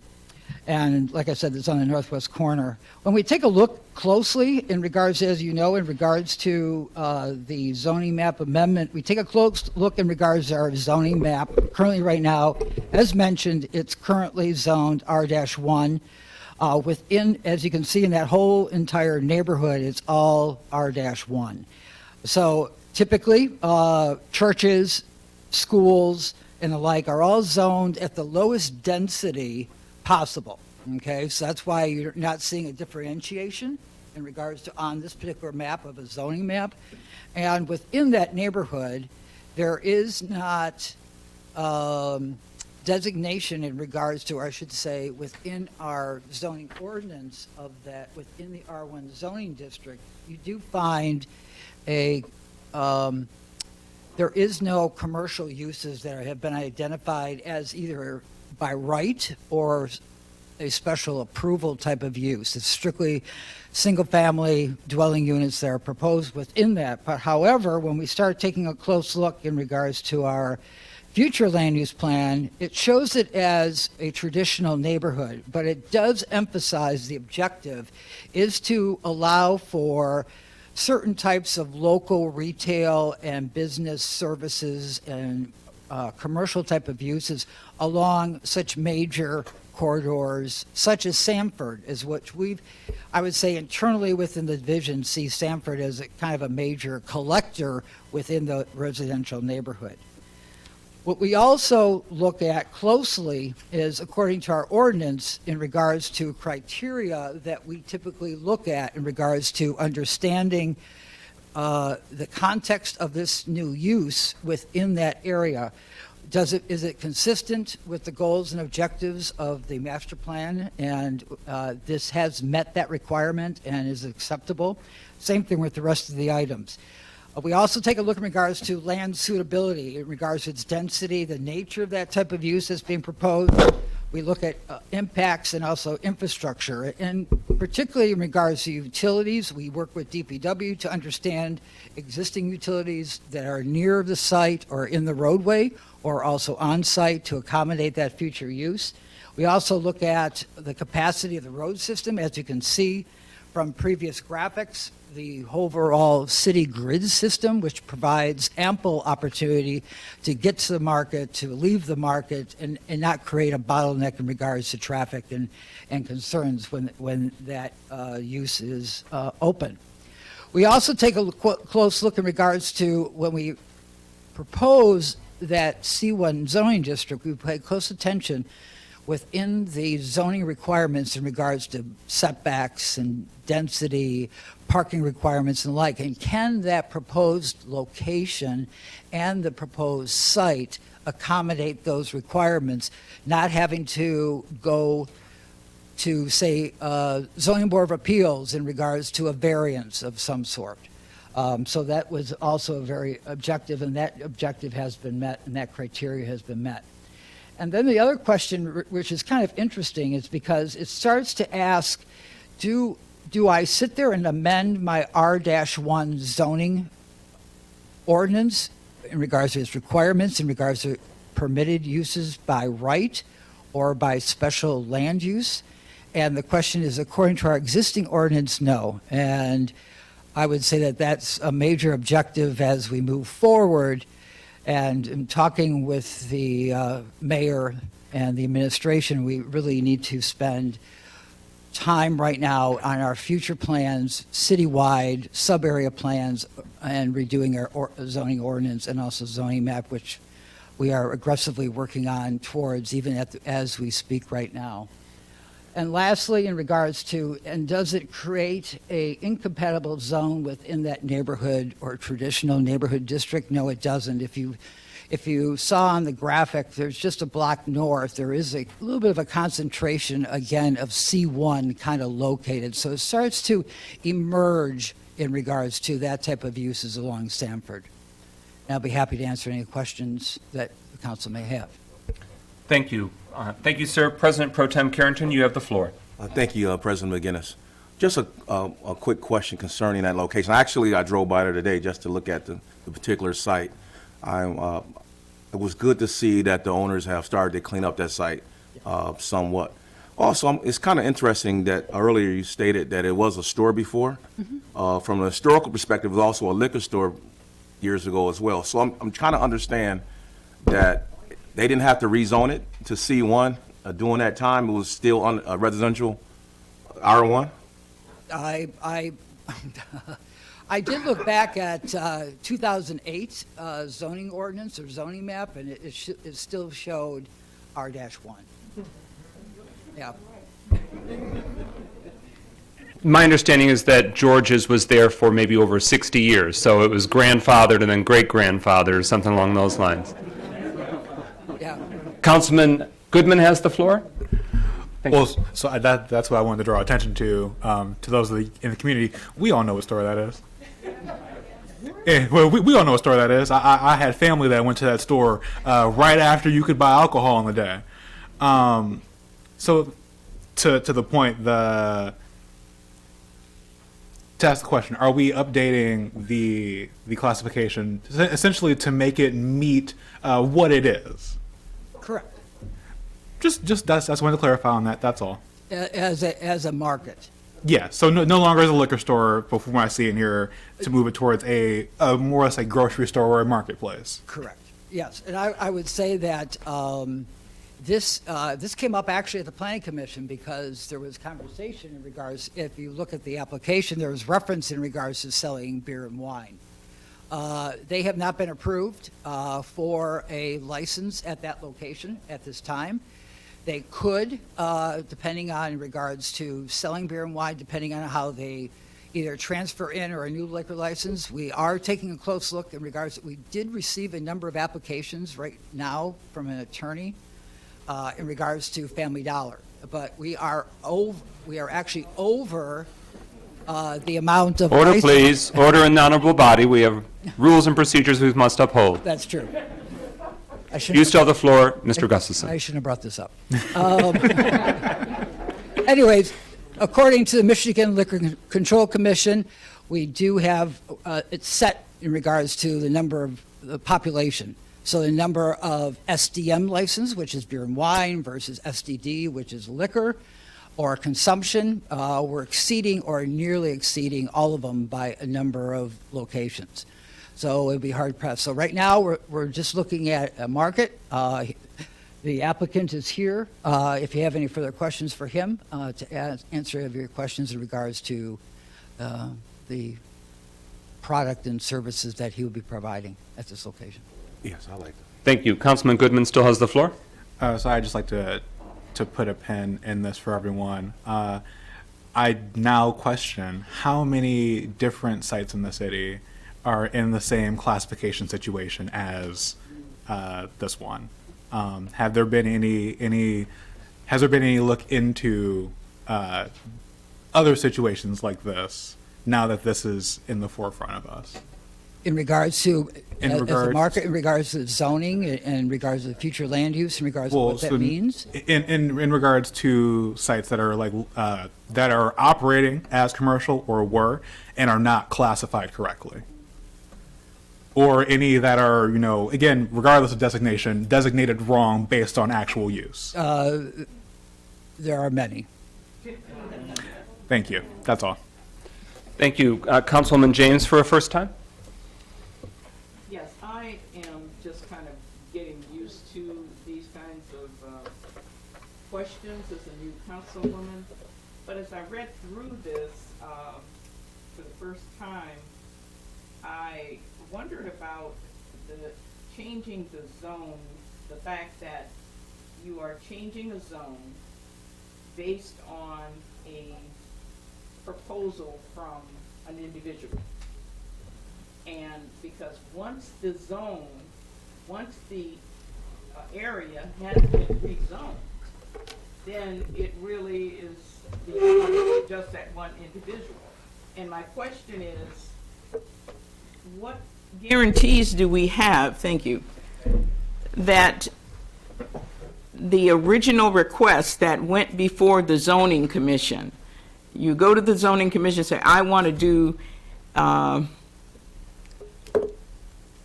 market in this on this property. Once the zoning commission says, yes, we are going to rezone this land to allow you to do that, what guarantees do we have as a city that this person will then, is there any timing given that person as to what he will build there and when he will build there? Or is it just left open? Because once you rezone, then that zoning is there for whoever, you know, whoever purchases property or who wants to do something with it. If I could make 2 points to that. When we, as a division, start examining the potential uses and we determine which district is most appropriate, we also take a look at other uses within that district in regards to, and the intent of the C1 district. I would not go to a C3 because that's really intense commercial type of uses that you see along Auburn and Walton and Perry. This is really meant, either it's a C1 or C0 or a C1, that really the intent of those both districts are ones that are looking at providing services either at a personal level or a business service, and that can be a market. So we also have to take a look in regards to making sure that that proposed, as I stated, looking at that zoning district, if that could be accommodated. In regards to the timing and all of that, that is up in regards to the applicant. The applicant is looking to get through this process, and we look at our master plan, we look at zoning in regards to how this would impact it. From a site perspective, then the applicant comes back with a site plan, and we can make sure that all of that, and then we will know from a timing perspective in regards to when he will break ground and move forward. Well, is that site plan required before? No. It isn't? No, it's not. From my perspective and the way I've always done it in regards to what's proper in regards to planning, I don't want to get into the weeds in regards to where is that parking entrance going to be and where is that loading dock going to be located. Point of information, Mr. Gustafson, to clarify Councilwoman James's question, I believe she meant, is the site plan required prior to the business opening, not prior to the zoning change? Yes, it is. Yes, it will be. So the site plan comes before which steps for this honorable body and the public's benefit? So the site plan would come to the planning commission to be approved as a site plan development. And at that time, he would provide us with all of the requirements as it relates to site plan. He then is required to complete civil and engineering plans along with building plans that would go to our city engineer and also our building department to get approval and then move forward in getting those permits. So to put an even finer point on it, this zoning matter will not be the only opportunity for this body or the community's representatives through City Hall to ensure that what goes there is not only in meeting requirements and standards, but also in keeping with what the community's expectations will be for the site. Is that a fair point? Correct, but just to clarify, when you say the body, this project, once this rezoning, depending on your vote, and gets approved, which I hope, will then go to planning commission in regards to site plan review. You will always get a docket in regards to planning commission agenda items, ZBA agenda items, HDC agenda items. All of that will be transmitted to you, and we work with Monique, your counsel, Monique Sharp, to make sure that it is distributed in advance so you have an idea what is coming into your community. That makes sense? Thank you for clarifying that even further. Council members that wish to be recognized for a first time, Councilman Nicholson. What is the likelihood that this parcel would be sought after or developed by a residential developer based on its placement and and its current status?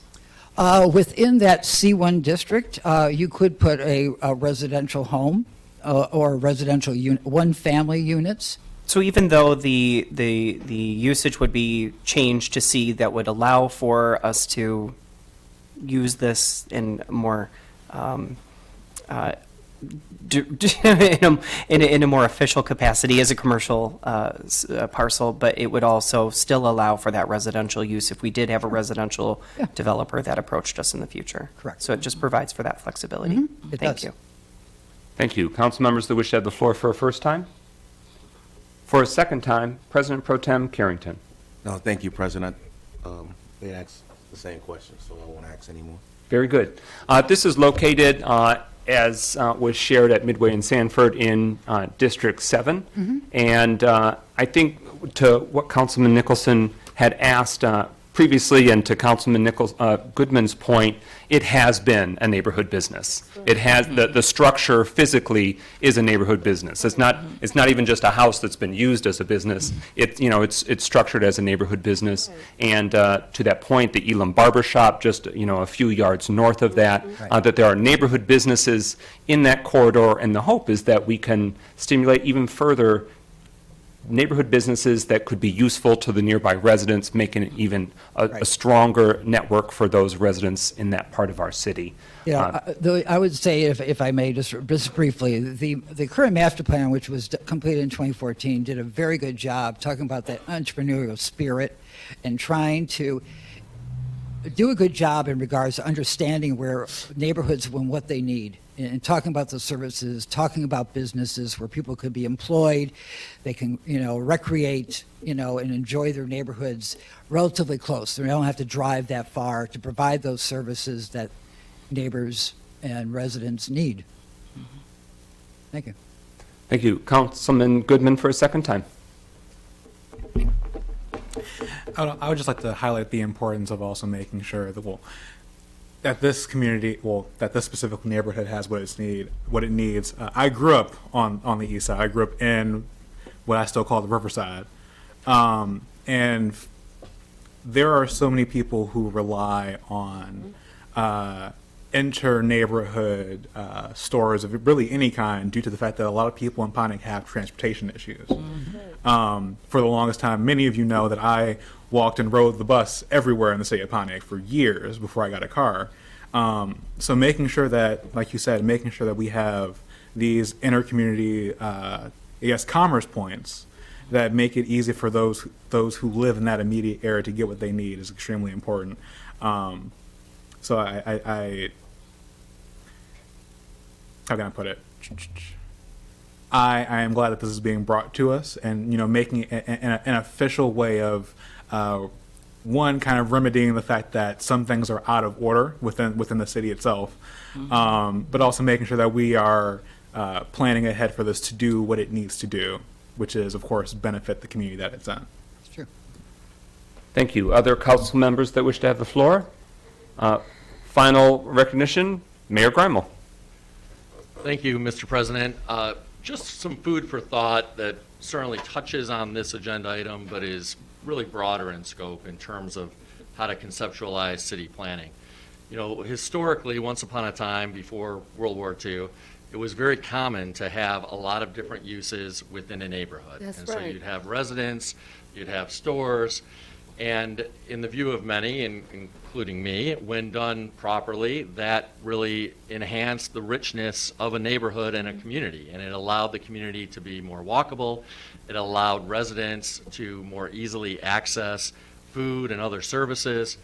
And then there was a trend with post-war modernism, I think it's fair to say, after World War II, that decided that we needed to separate uses in a very rigid way. And so you started to see some areas that were just housing, other areas that were just retail, other areas that were just office buildings, et cetera, et cetera.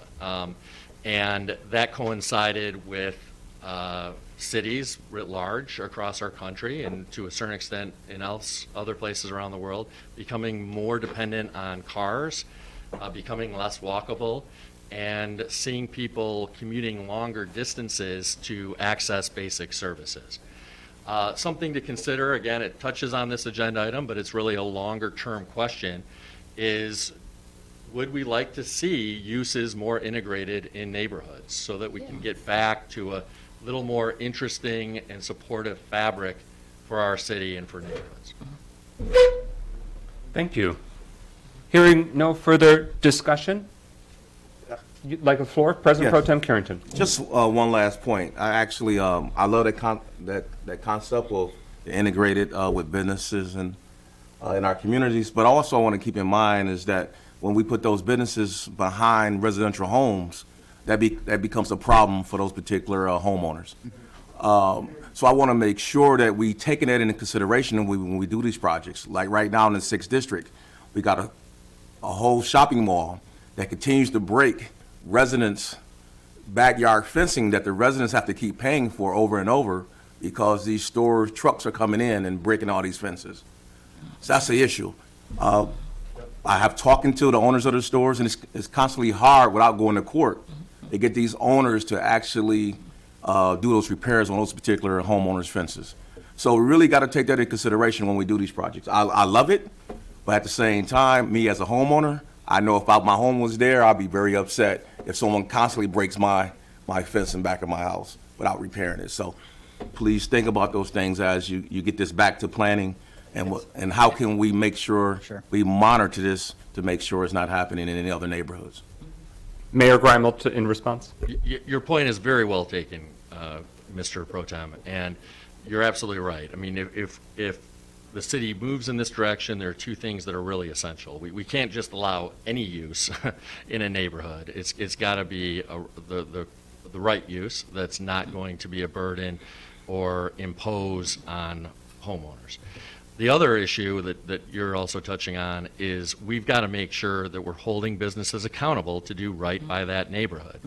And I was not aware of the situation you just touched on. That's certainly talk offline. I want to make sure that the executive branch is being as helpful as possible, and that we're holding those businesses accountable to do right by the neighbors who are being adversely affected. So let's definitely talk offline so that we can make sure we're addressing that. Thank you. Councilman Parker, and then Councilwoman Rutherford. Thank you. As I was listening, one of the first things that came to my mind is we certainly want to put something there that would be beneficial to the community. But the first thing that came to my mind was when you put businesses in residential areas, you also get some of the unwanted there at the businesses that causes problems for the residents. So I'm concerned about the security of that area once you put a business there, because if we look and we understand some of what's going on in our city right now, we don't need another place where people can congregate and cause trouble. So I'm concerned about that. That was my comment.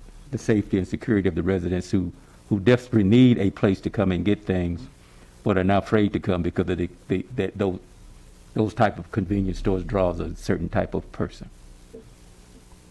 Thank you. Councilwoman Rutherford? I don't have a concern. I just have a comment. I think what's most important is that the citizens in that district get what they deserve, because there's no store on that side. There's no store in that neighborhood, and that's what that is. Because some people over there do not have cars. They do not have the ability to get somewhere. And as long as they're selling fresh produce, it's safe, and they have cameras and all that, I believe it's actually going to enhance that community. I just got a text saying, build that. They said a cuss word, but they said, let the store pass. I'm saying it because when the citizen texts you while you're in a meeting, they want that store. So that's what I wanted to convey. Thank you. Thank you. Is there a motion to postpone for 1 week? So moved. So it's been moved by Councilman Goodman, seconded by Councilman Parker. This would provide 1 week per the administration's feedback for further research, review, and deliberation. Hearing no discussion on the motion to push the... Yes. So I believe this matter has come before the Planning Commission and prior councils, right? The Planning Commission has reviewed this matter? It does, and that is required, and that was in August of last year, and we did take it to council, like I mentioned. I don't see a need for further abatement Neither do I. of the motion. Well, we have a motion to postpone for 1 week, and it's been seconded. Withdraw. It's been withdrawn. Does the seconder withdraw as well? All right, so there's now still the motion before us, which is the motion to approve the resolution to approve zoning map amendment at 327 Midway. I make the motion. Oh, it's already been properly moved and seconded. Okay, I know. We've exhausted the speakers list, but I do want to give a point of personal privilege to the administration, just to confirm that you're comfortable that there's no further administrative legwork that needs to be done before we can take at least this step, bearing in mind that there's future planning work that'll be done before it's rocking and rolling. We are very comfortable with the council taking action this evening. Thank you. Well, we have exhausted the speakers list, so now we have a motion before us, and that would approve the zoning map amendment at 327 Midway that has been deliberated upon this evening and has been heard previously. With that, roll call on the approval. Mr. Clerk. Goodman, Yes. James, Yes. McGinnis, Yes. Nicholson, Yes. Parker, Yes. Rutherford, Yep. Harrington. Yes. 7 yeas, no nays. That motion carries. Sure, without objection, the applicant, please come to the dais. You have the microphone.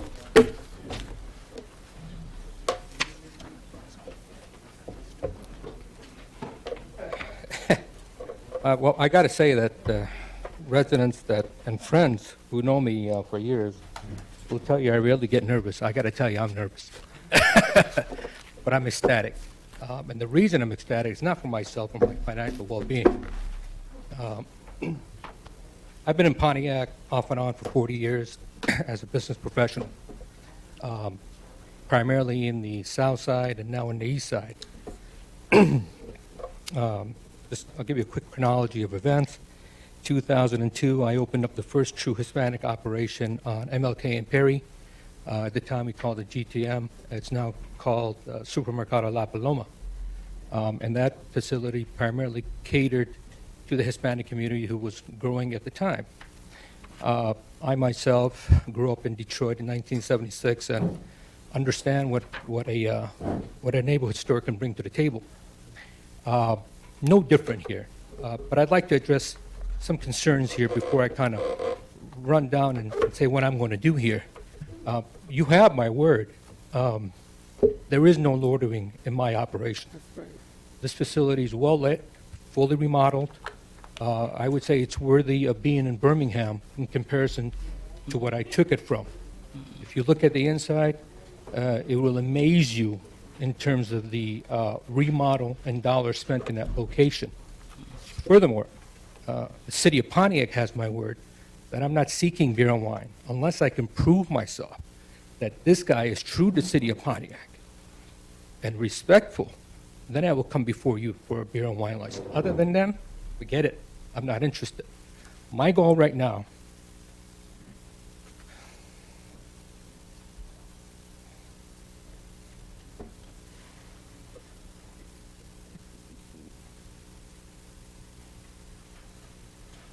I've been trying for almost 2 years to prove, not for me, because I know that Pontiac is a food desert. And I know none of my fellow Chaldean members really know what the hell they're doing in Pontiac. All they do is go in, sell that bottled liquor, sell it. And it's okay. Everybody's got to make a living. Come on, man. Where is that meat? Where is that fresh catch deli? Where is that produce? Where's that nice selection of groceries where people can afford? Not just to come in there and take from the community, but get back. Interactive, like I did in GTM, be involved in the community, and so forth and so forth. So I'm not selling myself here because I obviously got the vote, and I really, really appreciate you. And first, I should have said, kind of sit back one. I want to congratulate, of course, Honorable Mayor Grimal, Honorable Council President, and of course, the Honorable Council members. And I think that the city, not discounting the previous administration, but getting the vibe that I'm getting here, I really feel that this council is going to do good for the people of Pontiac. And I pray that nothing less happens. Other than that, as I mentioned, I'm not a businessman. Even though I don't live in Pontiac, I live minutes away. I feel I am a Pontiac resident. And you have my word that nothing less than a destination is going to be coming out of this site. Even though it's a small site, at a high level, I have a potential relationship with Ms. Rosa of Meals for Wheels, and our focus is to potentially give birth to some sort of concept where we could incorporate a potential app and other methods whereby the seniors can take advantage of that, and we can even further her cause. And moving forward, hopefully in sometime in some future, we'll have dollars where we can kind of expand the square footage of this operation into Pontiac, whereby really providing us the selling area, if you will, to really meet the full needs of the people of Pontiac by means providing of a better selection, and of course, always using my motto, stacking them high, sell them low, watching them fly concept. With that said, I'm open for questions. Any questions for the applicant? I want to thank Councilwoman James. I thank you for taking the time to say what you said. I appreciate it. Thank you. And I will hold you to your. I'm gonna hold myself to that. I'm holding you to your words. You got that. That's a promise. Thank you, Councilmember Goodman. Yes, sir. I mean, I'm just kind of happy, of course, saddened by the reality of what it is, but for someone to actually come up here and talk about the fact that Pontiac is a USDA food desert and actually discuss wanting to address that is an immense thing to me.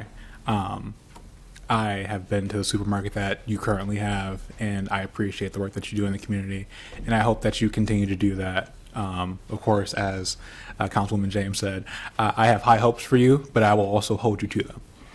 I appreciate you, and I encourage it. Thank you. With that, have a beautiful evening. Thank you for joining Thank the you City all. Council meeting. We'll continue with our agenda. And if somebody could, near the rear, shut that door just so that way when we have public comment, that there is no distraction for them having the floor.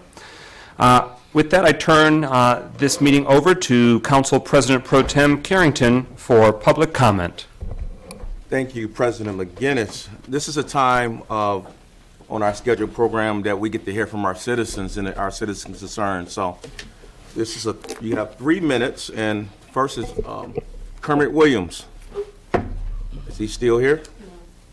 No. Mr. Lloyd Gary, I believe.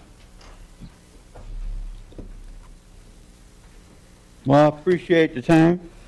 I'm a patient individual. I'm slow, but I'm patient. Down at Osmond Lake, I've said it many times, and you guys are new, but I'm not the sharpest pencil, but I'm long-lasting, and I'll be here until something happens. There's an individual that cleared property, didn't have no forest, didn't have no prior nothing to clear the property. So does that mean I can go clear all the property I want, put up signs, no trespassing, block off all the accesses, put bullet signs on the remaining trees, put up beware a dog, run people off, still shooting guns over there. It's still the same old. And in July, I told the kids that were swimming in the lake, why are you swimming in the lake? They go, because you know them tunnels over there on the far end? Still got fecal running in the lake. I said, you see these little floaty things? They said, yeah. I said, that's fecal, right there. And they're like, nah. I said, okay, keep knocking yourself out. Man, I ain't seen nobody in the lake in about a year or so, but they're still running in there. There's no barriers. There's no guards around, nothing. Everything's still the same old. There's not even a manhole cover on it yet. Over at Osmond Lake. I gave the old council pictures, proof, you name it, I gave it, and they still considered to ignore it. So, the one time the guy fell in there, he was drunk. I asked him, do you need a doctor or anything? He said, no, he just staggered. I helped him out. He walked home.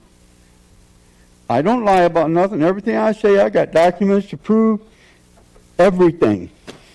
So, I'm slowly, patiently waiting.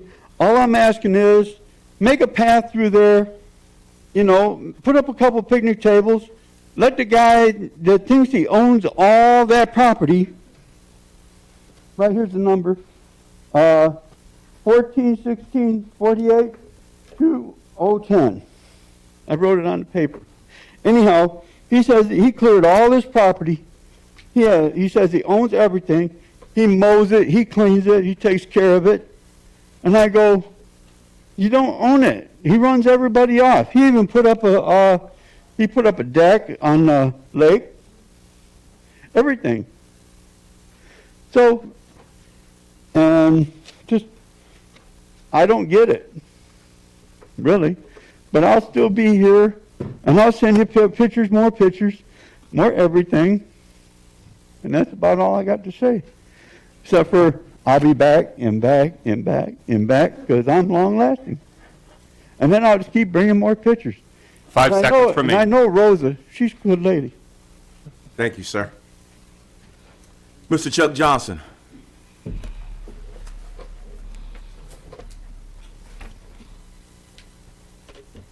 Thank you very much, and good evening, ladies and gentlemen, those of you here in the audience, and those of you who are watching by television.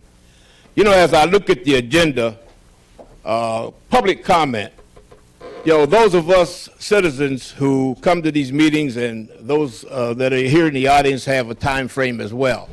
And I think that public comment for the citizens should be on the upper part of this agenda and any agenda coming forward. We should not be at the tail end, because a lot of us have some important things to do. I don't. I'm retired, so I can be here for all night. But there is some consideration, I think, that the council should take to move public comment to the upper part of the agenda. With that said, I also look at the minutes that each of you and the mayor is allowed to comment and make note of your thoughts. The previous council didn't afford the mayor the full time that person needed to make comment, to give information that those of us here in the citizen or here in the city needed to know about. And I'm hopeful that this council will afford this mayor not only the 7 minutes that's outlined on this agenda, but any time that he needs to express his full concerns and thoughts as it relates to the city of Pontiac. We need to hear from him no matter what it is. And the same thing with you council people. 3 minutes is not enough in some cases for you not to have the full timing that you need to express your thoughts. And I've noticed in our previous government, we got to a point where we were called a dog and pony show, because it came a time when there was a select few that would beat the hell out of the mayor to keep her from making comments. did not allow her to say what she needed to say to the citizens of Pontiac. We don't want that to happen again. We want our mayor and his staff to be able to comment to us so we'll have a clear understanding of what he is bringing forward. And the same way with each of you council people. I notice also that a lot of you have to get up on your elbows to get to the mic so that we can hear what you have to say. I think that what we need to do, Chair, is maybe get another mic system that you can pin on your coat or whatever. That way you can sit back in your chair and relax. If you need to turn and address the mayor or turn to another colleague, then you have the flexibility to do that. Otherwise, you got to get up on your elbows. And I said this time and time again, you shouldn't have to get on your elbows to talk to us. Sit back, relax, have the proper mic, and then you can speak fluently, and everybody at home can hear you. This is very important. There's so many other things I could say, but each week I come, I'll just add a little bit more each time. So with my last few minutes, I am ecstatically pleased with each of you, from the mayor right down. You guys are really on the move as it relates to this city, and your comments and concerns are very important. Thank you very much. Thank you, sir. Next, we have Quincy Stewart and then Kenny Anderson.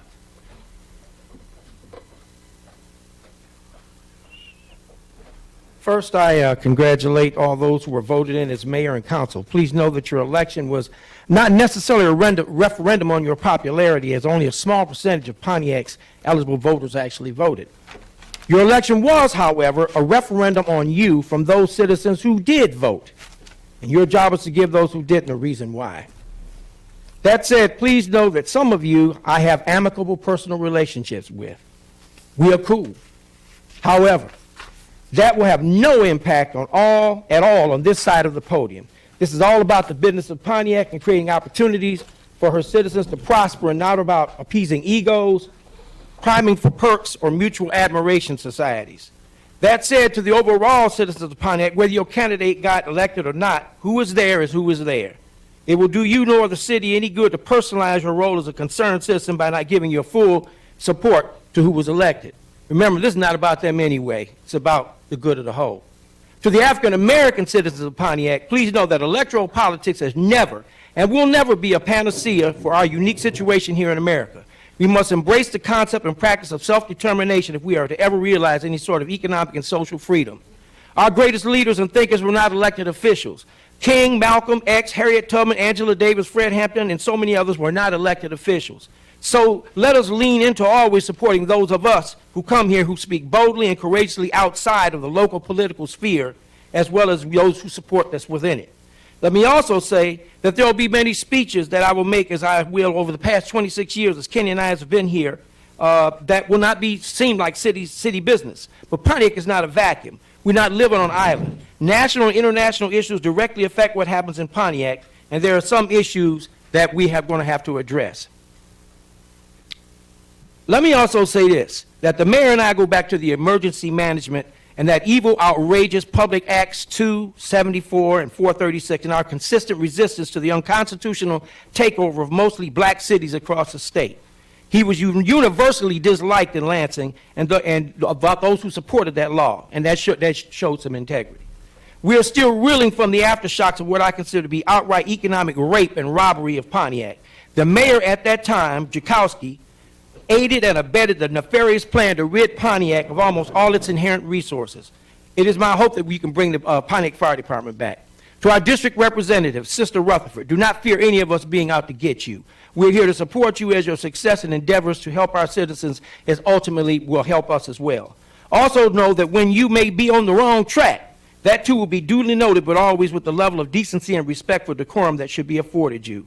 Also know that those of us who know better cannot and will not put all our eggs in one basket. Self-determination is always the key. Thank you, sir. Kenny Anderson, and on deck, Durrell Folks.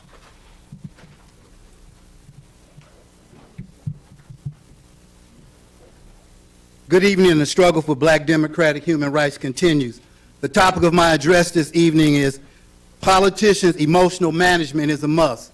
This evening, I want to highlight a key overlooked factor in local Pontiac politics. This key factor is the personal development trait of political candidates, specifically emotional management. Indeed, the past 7 years, we saw a lack of emotional management personified in Mayor Deidre Waterman and Councilwoman Mary Petola, along with others too. This lack of emotional management of being thin-skinned, immature, easily irritated, agitated, personalizing, and vindictiveness that resulted in a dysfunctional relationship between the mayor and council to the detriment of the citizens of Pontiac. From my perspective, if elected officials can't manage their emotions, insecurities, and their own shortcomings, how can they effectively manage a city government? The plain fact is they can't. Pontiac is a majority black city challenged by many socioeconomic problems. Thus, being an elected official here is a challenging position. You will be challenged by citizens, you will be challenged by other council persons and the mayor. You will be challenged by crises as they arise. These challenges require elected officials to be able to control their emotional responses, manage their stress, and have conflict resolution skills. These challenges also require elected officials to internally accept that you all are public servants. You all were elected to serve the public interest and issues through leadership, mainly leading and problem solving. Indeed, it's not about y'all sexual identity, religious beliefs, or career ambitions. It's about y'all leading and effectively addressing unemployment, poverty, crime, housing, homelessness, blight, neighborhood business development, health, youth, and elderly issues, along with other city problems too. You see, the previous mayor, Deidre Waterman, and the council allowed the lack of personal emotional management to prevent them from adequately addressing the city's critical issues. This failure led to council putting together, at the end, a resolution of no confidence in Mayor Waterman, her disregard for accountability, and total disrespect. Many times the mayor addressed these same sentiments about council too. To residents of Pontiac, let us send out a stern vocal resolution, whereas we will not accept nor tolerate a lack of personal emotional management from the new mayor and the new city council. The struggle continues. Thank you, sir. Mr. Durrell Folks and Elaine Franklin is on deck. Miss Elaine Franklin and an ex. Oh, you on public comment? No. Oh, I'm sorry. Okay. Thought that was the registration. All right, no problem. I'm sorry, sir. Ex-council woman Gloria Miller, please.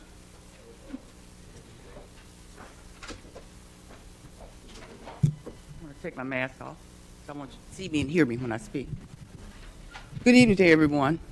I'm here on behalf of what I've seen. First, I want to give my condolences to Mrs. Teasley. She was a church member of mine when I attended Welcome. I no longer attend Welcome. And she was one of the first person that consoled me when my mother passed. Ms. Teasley is going to be missed in this community. I've been knowing her ever since I was a child. And my condolences go out to all her kids and her family. Second of all, I want for full disclosure, as with Kenny, I was back in the days there with Mayor Grimal. I've known him very well for many years. And I even know the deputy mayor, Kafani. I believe, Kafani, you did my retreat as well before, when I first got into office. So, just as a disclosure, I know both guys, and I done worked with them many times and many years. Now, Mayor and Council, you may want to pull a pencil out. I'm just down here for one reason. I've got some questions I want to ask. And my first question actually goes to the Council and the Mayor. With the new 7 council members, including the Mayor, are you picking up the same direction in which you left the last administration? Or are you designing and setting up your own administration, platform, and direction? That's your first question for the Council now. Based on the charter, this is mostly to the Council. Based on the charter, whether you hold an office in different organizations, many of you have many positions in different organization. And that's one thing, the council that I remember, we couldn't do that. You can't do that. Are you willing to give up those seats to stay on council? That's a conflict of interest. Some of those organizations that you are embarked in, they're conflicts of interest. Mayor Grimo, seemingly by what you have selected the same staff and of Mayor Waterman. Is there any reason behind this? Because contrary to what everybody want to believe, council wasn't all behind us. There was a reason. In time to come, you're going to figure out why council was screaming at the mayor. Also, Mayor Grimo, will your leadership be any different from Deidre Waterman? Since you still have the same people that she currently here. If I'm not mistaken, there's a resolution for Mr. Attorney Chubb right now on the floor from the last 10th council that he can't even be here. That resolution hasn't been brought to this council, so he shouldn't even be here. I don't know if you're looking over what we did. Those are some of the things. Those are some of the questions I have for the council and for you, Mr. Grimo, Mayor Grimo. Thank you. You guys have a good evening. Thank you. Mr. Bill Maxey and Tamika Ramsey on deck.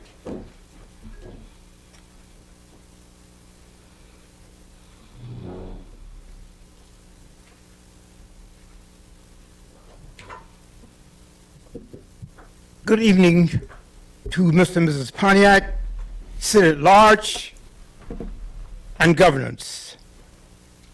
First, let me congratulate the elected mayor and the council members. We're looking forward for redirections and reconsiderations. And I now have the confidence, or inkling of confidence, that citizens, council, and mayor can work together in harmony. I wear many hats in the city, but tonight I'm going to take one. I am a veteran of 30 years of service. I want to thank the citizens of Pontiac for recognizing us on Veterans Day, our men and women from the military. Thank you very much for your attention. I've worked for several years in connections with council and sometime the mayor, making sure that Veterans Day had a voice in this city. And we continue to hope that you do so. For point of special, or specific, not special recognition, I want to thank our state representative for the proclamation. It was presented in person. I want to thank the former president of the council, Kermit Williams, was in person. I want to thank the former councilwoman, Patrice Waterman. And I thank all that participated in Veterans Day. It's only one person I would say thank you, but he's not here now, he's AWOL, to Reverend Parker, to be accountable, to be present, and to have impact. We are looking forward to Veterans Day 22. And we hope, and I'll say this candidly now and politely, that our business owners in the city come aboard and recognize that we need support. We had 4, Acme, which is a private corporation. We had Thrifty Drugstore. We had the state representative. And they all come forward along with CNS. And we collected funds, over $40,000 over the last 2 years, without the help of one business person, so-called business people downtown in the city of Pontiac. But reconsideration and new directions, we look forward for your support. We will participate, as always, and even if you do not, we still have to go forward. We veterans have to stand tall, and we speak. I received these awards in recognition of all of the veterans in the city of Pontiac. Thank you very much. God's grace to you for year 2022. Thank you, sir. Ms. Tamika Ramsey, and it is James, is it Sabesh? Close enough? Okay. Okay. Good evening, everyone. First, I just wanted to come and say congratulations. I wasn't able to do it last week. as I see so many of my friends and allies up there. I am very proud of each one of you. I feel that there has been a change in the city already, and I am looking forward, as well as so many other people in the city, looking forward to moving forward. Oh, I'm sorry, I can't talk in red.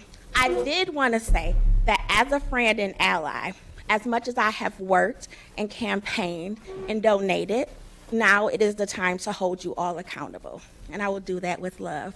I feel very special coming behind Quincy and saying some of the same stuff. I'm like, ooh, I'm getting there.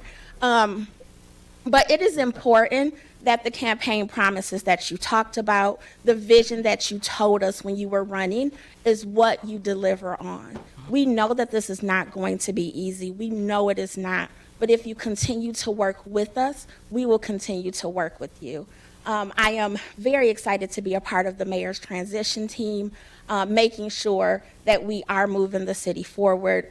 Some of the concerns that Gloria Miller had are concerns that are in the public, that some of the attorneys, the finance people, that people did not have a lot of confidence and trust in are still here. And so if you can address that, but I tell people that we do not know all the things that happen behind closed doors, and to give everybody a chance to be able to explain what's happening. And so once again, I am proud of each one of you.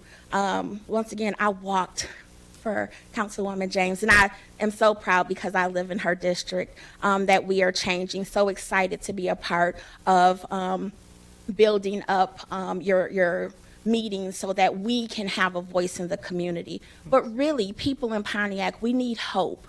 We need some direction. We need to make sure that resources that are coming into the city hit the least of us first, right? We don't need people who get money all the time to continue to get money. We need people who are struggling, people who have tried very hard, parents who are just struggling during this pandemic, older people who cannot get out of their homes. Like, we need to knock doors. And I know that all of you have done this in some capacity without even being elected. So I know that you will only continue to do that. And so once again, I am proud of each one of you and the work that I know that you will do. But please know, if you don't, I'm gonna be up here, right? And I got y'all numbers, and I know where most of you live. Not that that's a threat, right? Because I'll come visit you and we can talk. But we really just need to continue to move forward, and I am proud of all of you. Thank you. Thank you. James is a Sabesh.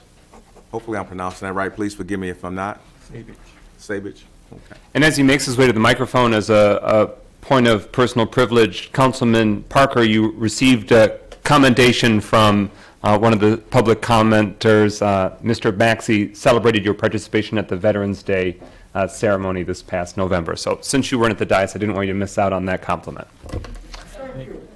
President Pro Tem. Yes. You can start, sir. The time mine now? The topic is Veronica Taylor, who had a car accident recently, has been in the hospital. She's on medication. She has no broken bones. She's a common participator here at the council meetings. I thought the public would be interesting to know. Other than that, I congratulate everybody who's got elected. I think we need to get into the future a year to see what everyone's effort can produce. A recent mayor, I believe it was New York, when he came into office, he reminded the public that I can do what I can do.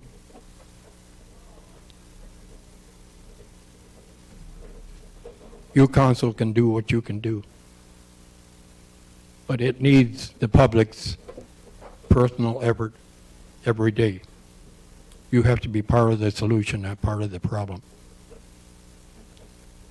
Thank you again, and I look forward to seeing what results we can bring in the future. Thank you, sir. I will have one other comment. Okay. I think with every paper process should be the Proverbs 4:7 comment. With every paper process. Wisdom is the prime thing. Acquire wisdom, and with all that you acquire understanding. Know what the facts are. Thank you. Thank you, sir. President McGinnis, that concludes our public comment. Thank you. We now move to closing comments. I will point out, it is Mr. Chubb's birthday today, so even if you are by resolution not even supposed to be here, which we will research, happy birthday to you, since it falls on a Tuesday. But with that, I apologize for saying that in part jest, but truly happy birthday.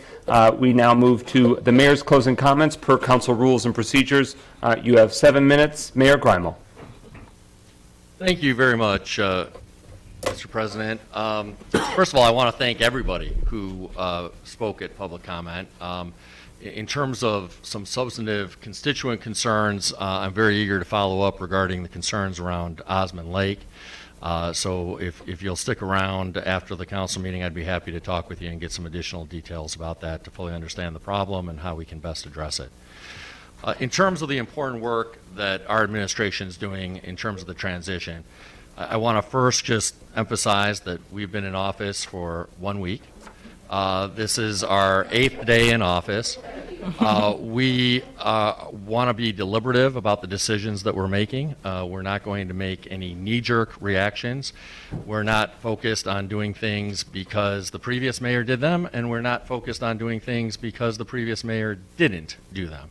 We're focused on doing what's right, period. And we've put in place a process to assess current staff and employees here at City Hall. We're going to do that on an individual basis. We will be evaluating individual employees based on their merits and their qualifications. We are not coming in with if somebody worked in the last administration, they've got to go. That is not our modus operandi. But to the extent that changes need to be made, they will be made. In terms of contractors to the city, we've asked all department heads to put together transition memos that include identifying outside contractors that are working for the city, and we will be making decisions about the status of those contractors moving forward, and certainly issuing RFPs as needed to solicit new proposals for outside contractors. The important crux of our focus as an administration is we are going to make decisions not that are politically expedient, but that are in the best interest of residents. And we are in communication with staff. We have been treating city staff with dignity and respect, which I think is critically important, and we're emphasizing that in a way that past administrations perhaps haven't. We're also emphasizing a collaborative relationship with City Council, and I think that's been evident at the couple of meetings we've had so far. And we are going to make sure that as we look to restructure some of the departments or structure of the administration, and as we look at making sure that we have the best and brightest personnel here as possible, that we do that in a deliberative way, an expeditious way. We're not going to take forever, but we want to do that in a deliberative way where we're making the right decisions that are in the best interest of Pontiac residents. And you have my word on that.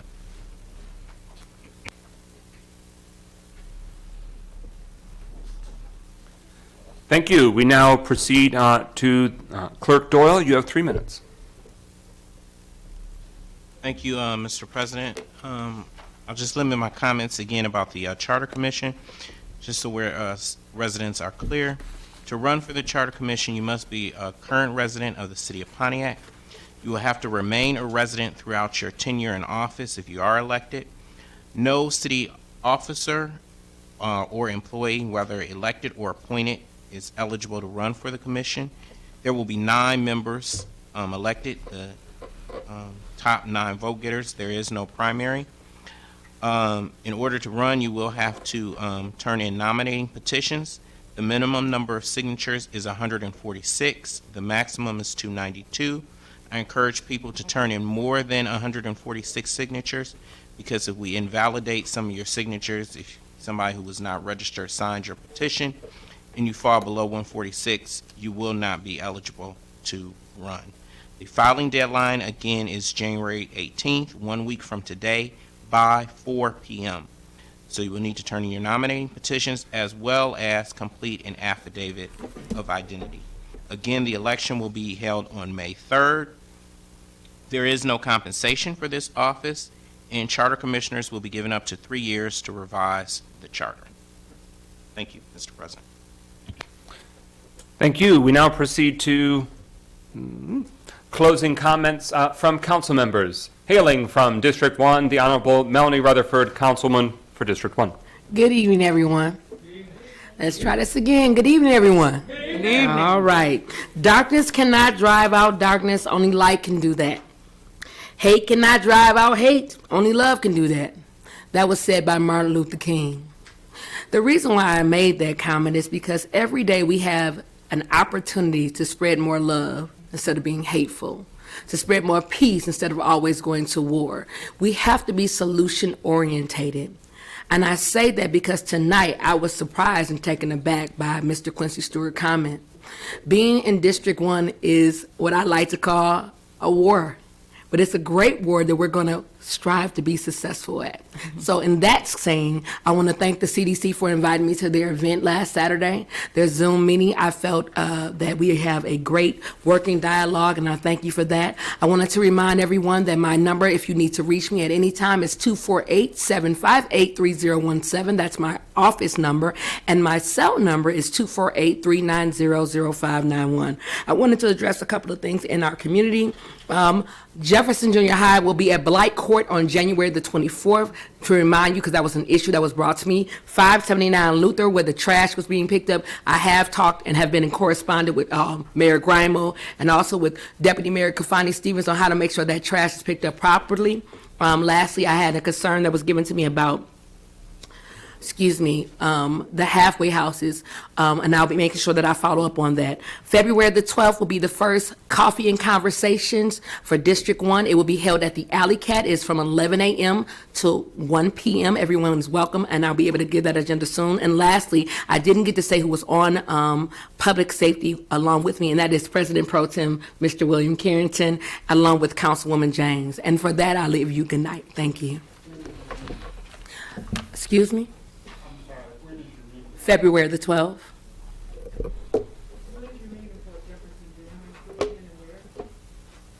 The Blight Court for Jefferson Junior High is January the 24th. You can go on the website, which is pontiac.mi.us, and you can see all the Blight Court correspondence. It's to a Blight Court, not with me. All right, thank you. Thank you. I just want to make sure that everyone was able to hear as a point of personal privilege if somebody cannot hear. With that said, thank you, Councilman Rutherford, for your closing comments. We now move to District 2. Councilman Brett Nicholson, you have the floor.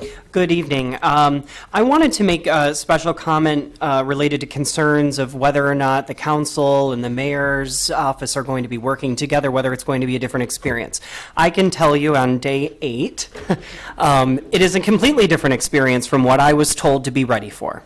I was told that our technology doesn't work. I was told our email doesn't work. I was told our phone system is broken. I was told you will never get answers from city departments.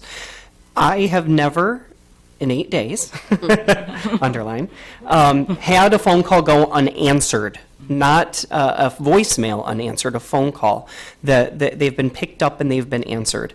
Those answers have gotten answers. In each one of our issues I've brought forward, I've gotten an answer, and specifically from the mayor, I've gotten, if that answer's not good enough, let me know.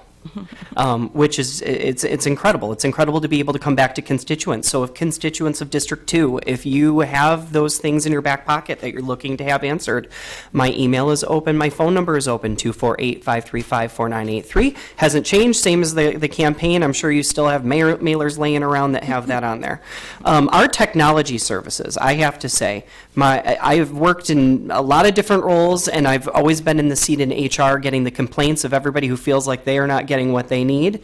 I got exactly what I needed. I got it fast and I got it clean.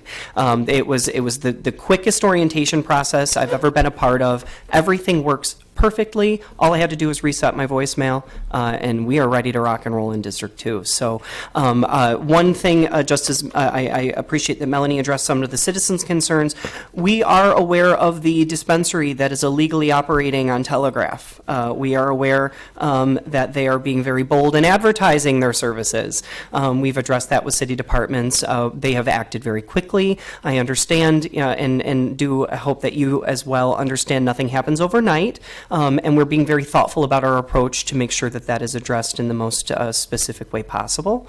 Also looking forward to find out what happened and hopefully asking for the privilege of having the meeting date for Historic District Commission potentially changed or elongated so that I have the opportunity to attend. I know that was a concern of my predecessor because there was a very important vote tonight on the old Fitzgerald Mansion site plan approval. So I'm looking forward to finding out what happened there. But in all, please call me if you have your concerns, District 2 residents. Thank you, sir. The floor now turns its weary eyes to District 3. The Honorable Council Member Mikhail Goodman, you have the floor. Good evening, everyone. I mean, just to keep it short and to the point, I think that, because of course there have been multiple concerns about council's relationship with the executive branch. And I think I speak for everyone here that many of us believe in being collaborative as a government, and making sure that we reach across the branches and really truly operate, well, one, for council's position as a check and a balance to the executive branch, as they will hopefully operate in good faith for us. But also I extend that to the general public. I mean, as Tamika Ramsey pointed out, there is an important part of, your, I'd say, job and responsibility as citizens of the city is to hold us accountable, to make sure that your concerns are heard. That way we can be better at our job. Because please do not misquote me when I say this. If I mess up, please let me know. Please hold me accountable. When I was knocking doors throughout the entire campaign, people would say, okay, when we get you in, what do we do if you don't do your job? Vote me out. Get rid of me. If I didn't do my job, get rid of me. Find someone who can if I can't.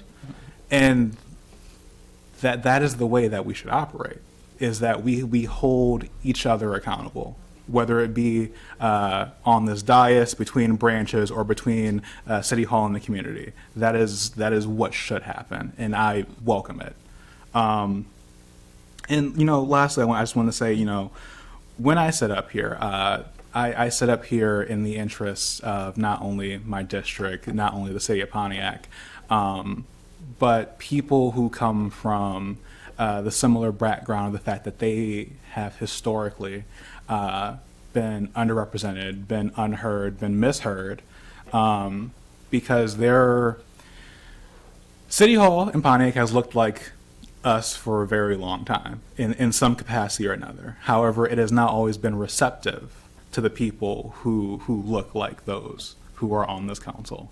And I truly hope that the next 4 years, the people in this administration, no matter the office, does what it can to meet that and to do what it needs to do. But that is all. Thank you, sir. We now give the floor, representing District 4, the Honorable Kathleen James. Councilwoman James, closing comments. Yes, I want to again thank everyone for coming. Thank Bishop Lee for that beautiful prayer on this evening. I want to restate that I have made a commitment personally to my district and to the city of Pontiac that I will work to build unity and a collaborative spirit at City Hall. I am elated that I believe that we've had how many days? 8 days. But so far, it's just been like a dream world. When I came in today to City Hall, the doors, the outer doors to the legislative office were wide open. That somebody had just propped them open. And I can't tell you how that made me feel. I looked down the hallway, and the doors, the outer doors to the executive office were open. And, you know, it's just a great feeling, because I know that if I need to, I can walk. It's not that far. You know, we're a small city hall. I can walk to the executive office, and I can let them know what I need. And I believe that I'm going to get the support that I'm expecting. And I believe they know that they can walk down the hall to the legislative office and get the same result. So we mean business. You know, we mean business. We are going to have a collaborative government. We are going to have one Pontiac city government, mayor and city council together. So if anybody, you know, I know people are still, well, I don't know, I'm not sure, but all I can say is keep living. Keep watching. And I think that you're going to get the result that you want. In addition to that, as far as District 4, we got our first e-newsletter out today to the very limited email addresses that I do have for District 4. That's one of my challenges, that I've got to begin to collect email addresses for District 4. But the newsletter did go out today. If you would like to be added to the District 4 e-newsletter distribution, please give me a call at 248-425-4663. You can either text me your email address or call and give it to me, and I will make sure that you get added to that distribution. Our first community council meeting for District 4 will be on Thursday evening, January the 27th, I believe. January 27th. It will be a Zoom meeting due to the pandemic, and the connection codes will be put on Facebook, and I will also be sending out an email of those for those that I have your email addresses for. Looking forward to that first meeting. We're going to be talking about a number of issues and things that of concern for District 4. So I invite you, if you live in District 4, to please reach out. Let me know what your email addresses are so that I can be in touch with you to keep you updated on what's going on. Thank you. Thank you, Councilwoman James. Hailing from District 5, the Honorable William Parker Jr.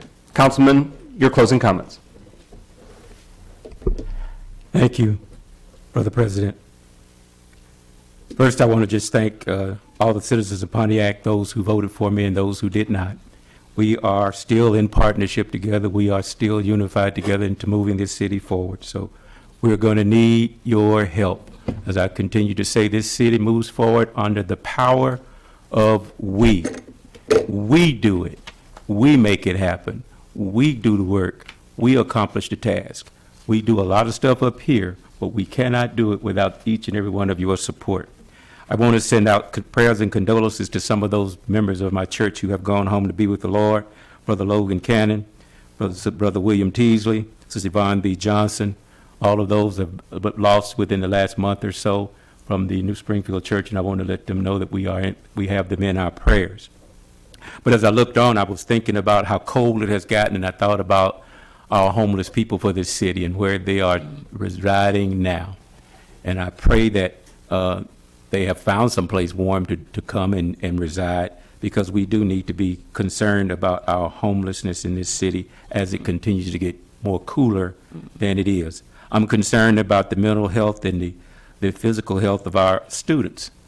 They're being challenged like never before. I was looking at a study where it says 35% of parents have concerns about their children's mental health and their physical health. And I call it the learning that's left on the table because of all of the switching from in-house to virtual and back to virtual to in-house. There's a lot of unfinished learning that's taking place. I'm concerned about the learning that our students are getting each and every day. And I know we have some trustees from the school board, and I know they're working diligently to do that. But whenever you interrupt something, it causes a deficit. And then it takes a relearning back again. So I'm concerned about those things. I'm concerned about the disadvantage of students. I remember a period of time last time, council, that there was over 400 homeless kids in our community, and I'm concerned about those. I'm concerned about how we move this council forward, because it seemed like the citizens at large thought that January 4th was the be-all and end-all and everything would happen on that day. That's not how that works. There's some learning, there's a learning curve that takes place. There's some getting used to each other that's taking place, and I'm really pleased that as I've gotten to know even more some of the other council members about their concern, their partnership, their teamwork, their desire to make sure that we all are successful, that we're pulling each other along, what you don't know, maybe I know, and what I may know, maybe you don't know, and we can help each other. I just think we have gone a long way, even in the 8 days that we've been here, as to building a collaborative relationship. We understand that neither one of us knows everything, but all of us know something. And so we can help each other along. And so in my closing comments, I'm already out of time. Can I say 10 seconds? Yes. Please. Thank you for allowing me. I was listening to, and as I was sitting down thinking about it, I was thinking about, I'm an Alabama fan, for those of you who didn't know. And I was sitting and listening. Order. And I was sitting and watching the game last night. And I was listening to something that Mr. Saban, Nick Saban, said. Their coach, every time they come out on the field at home, they walk down the Hall of Champions. They walk down the Hall of Champions. And as he was talking, he says, we walk them down the Hall of Champions so they understand what it took to get where they are. We are relentless. We are dedicated. We are committed to the task at hand. We are committed to being champions for this university. And I think if I added that to what I found on the sign in Notre Dame, I believe, as I close out, as we are relentless in driving this city forward, I would ask that as you look upon each day, that you be champions today. I think that's what the Notre Dame has on their marquee as you go out to the field. Play like champions today. I pray that each and every one of us can play like champions today. Have a good evening, Pontiac. Thank you, sir. The Honorable President Pro Tem of the City Council, hailing from District 6, William A. Carrington, your closing comments. Good evening. First and foremost, I'd like to thank the citizens of the city of Pontiac for coming down and joining our meeting tonight. I also want to give my condolences to the families that we provided resolutions for tonight. Today is a great day. And I commit to 6th District as well as the city of Pontiac is that I'm someone that believes in collective work and responsibility. And what that means is that I plan to work with each council person that's on this dais, as well as Mayor Gramo and his team, as well as the citizens of this great city of Pontiac. Because without you, we can't accomplish anything that we want to accomplish. And I want to make sure that we serving each and every one of us are serving our districts as well as the entire city of Pontiac. As I move forward, right now I'm trying to organize a District 6 organization. In the past, we always had neighborhood associations, and we still have those. So I'm trying to determine just how we're going to move forward with organizing the whole district so I can actually talk to everyone under the same roof. Usually we have these neighborhood associations that work in silos across the 6th District, but there's no way I can make 4 or 5 neighborhood associations a week. So hopefully I can talk to a couple of the presidents of the neighborhood associations to create one meeting where we can all come together, whether it's monthly or quarterly.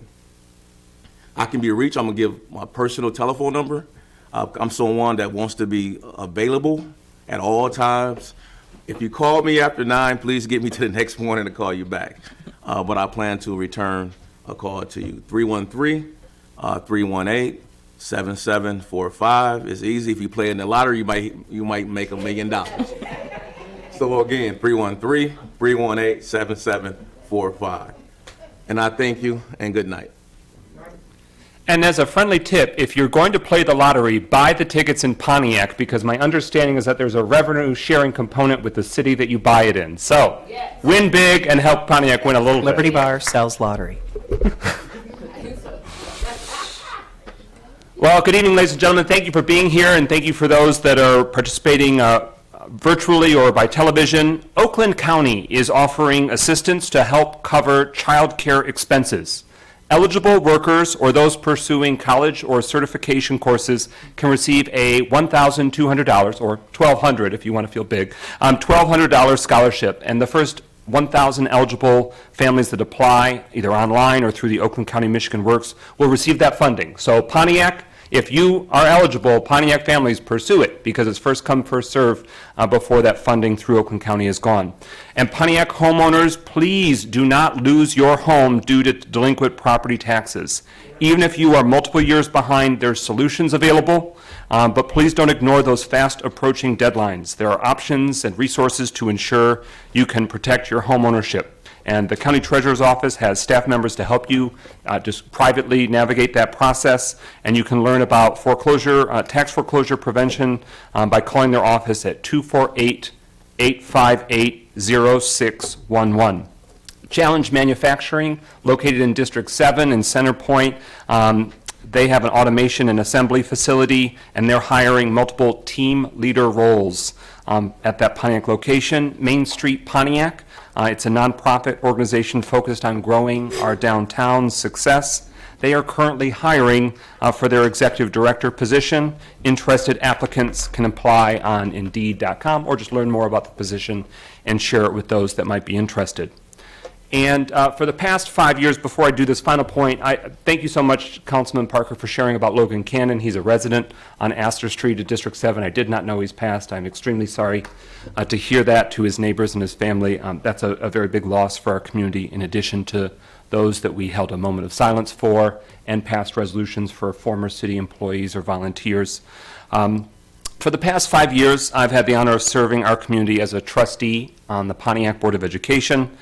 We accomplished a great deal, including successful elimination of the structural deficit and historic implementation of school building upgrades, but so much more. It's been hard and rewarding work.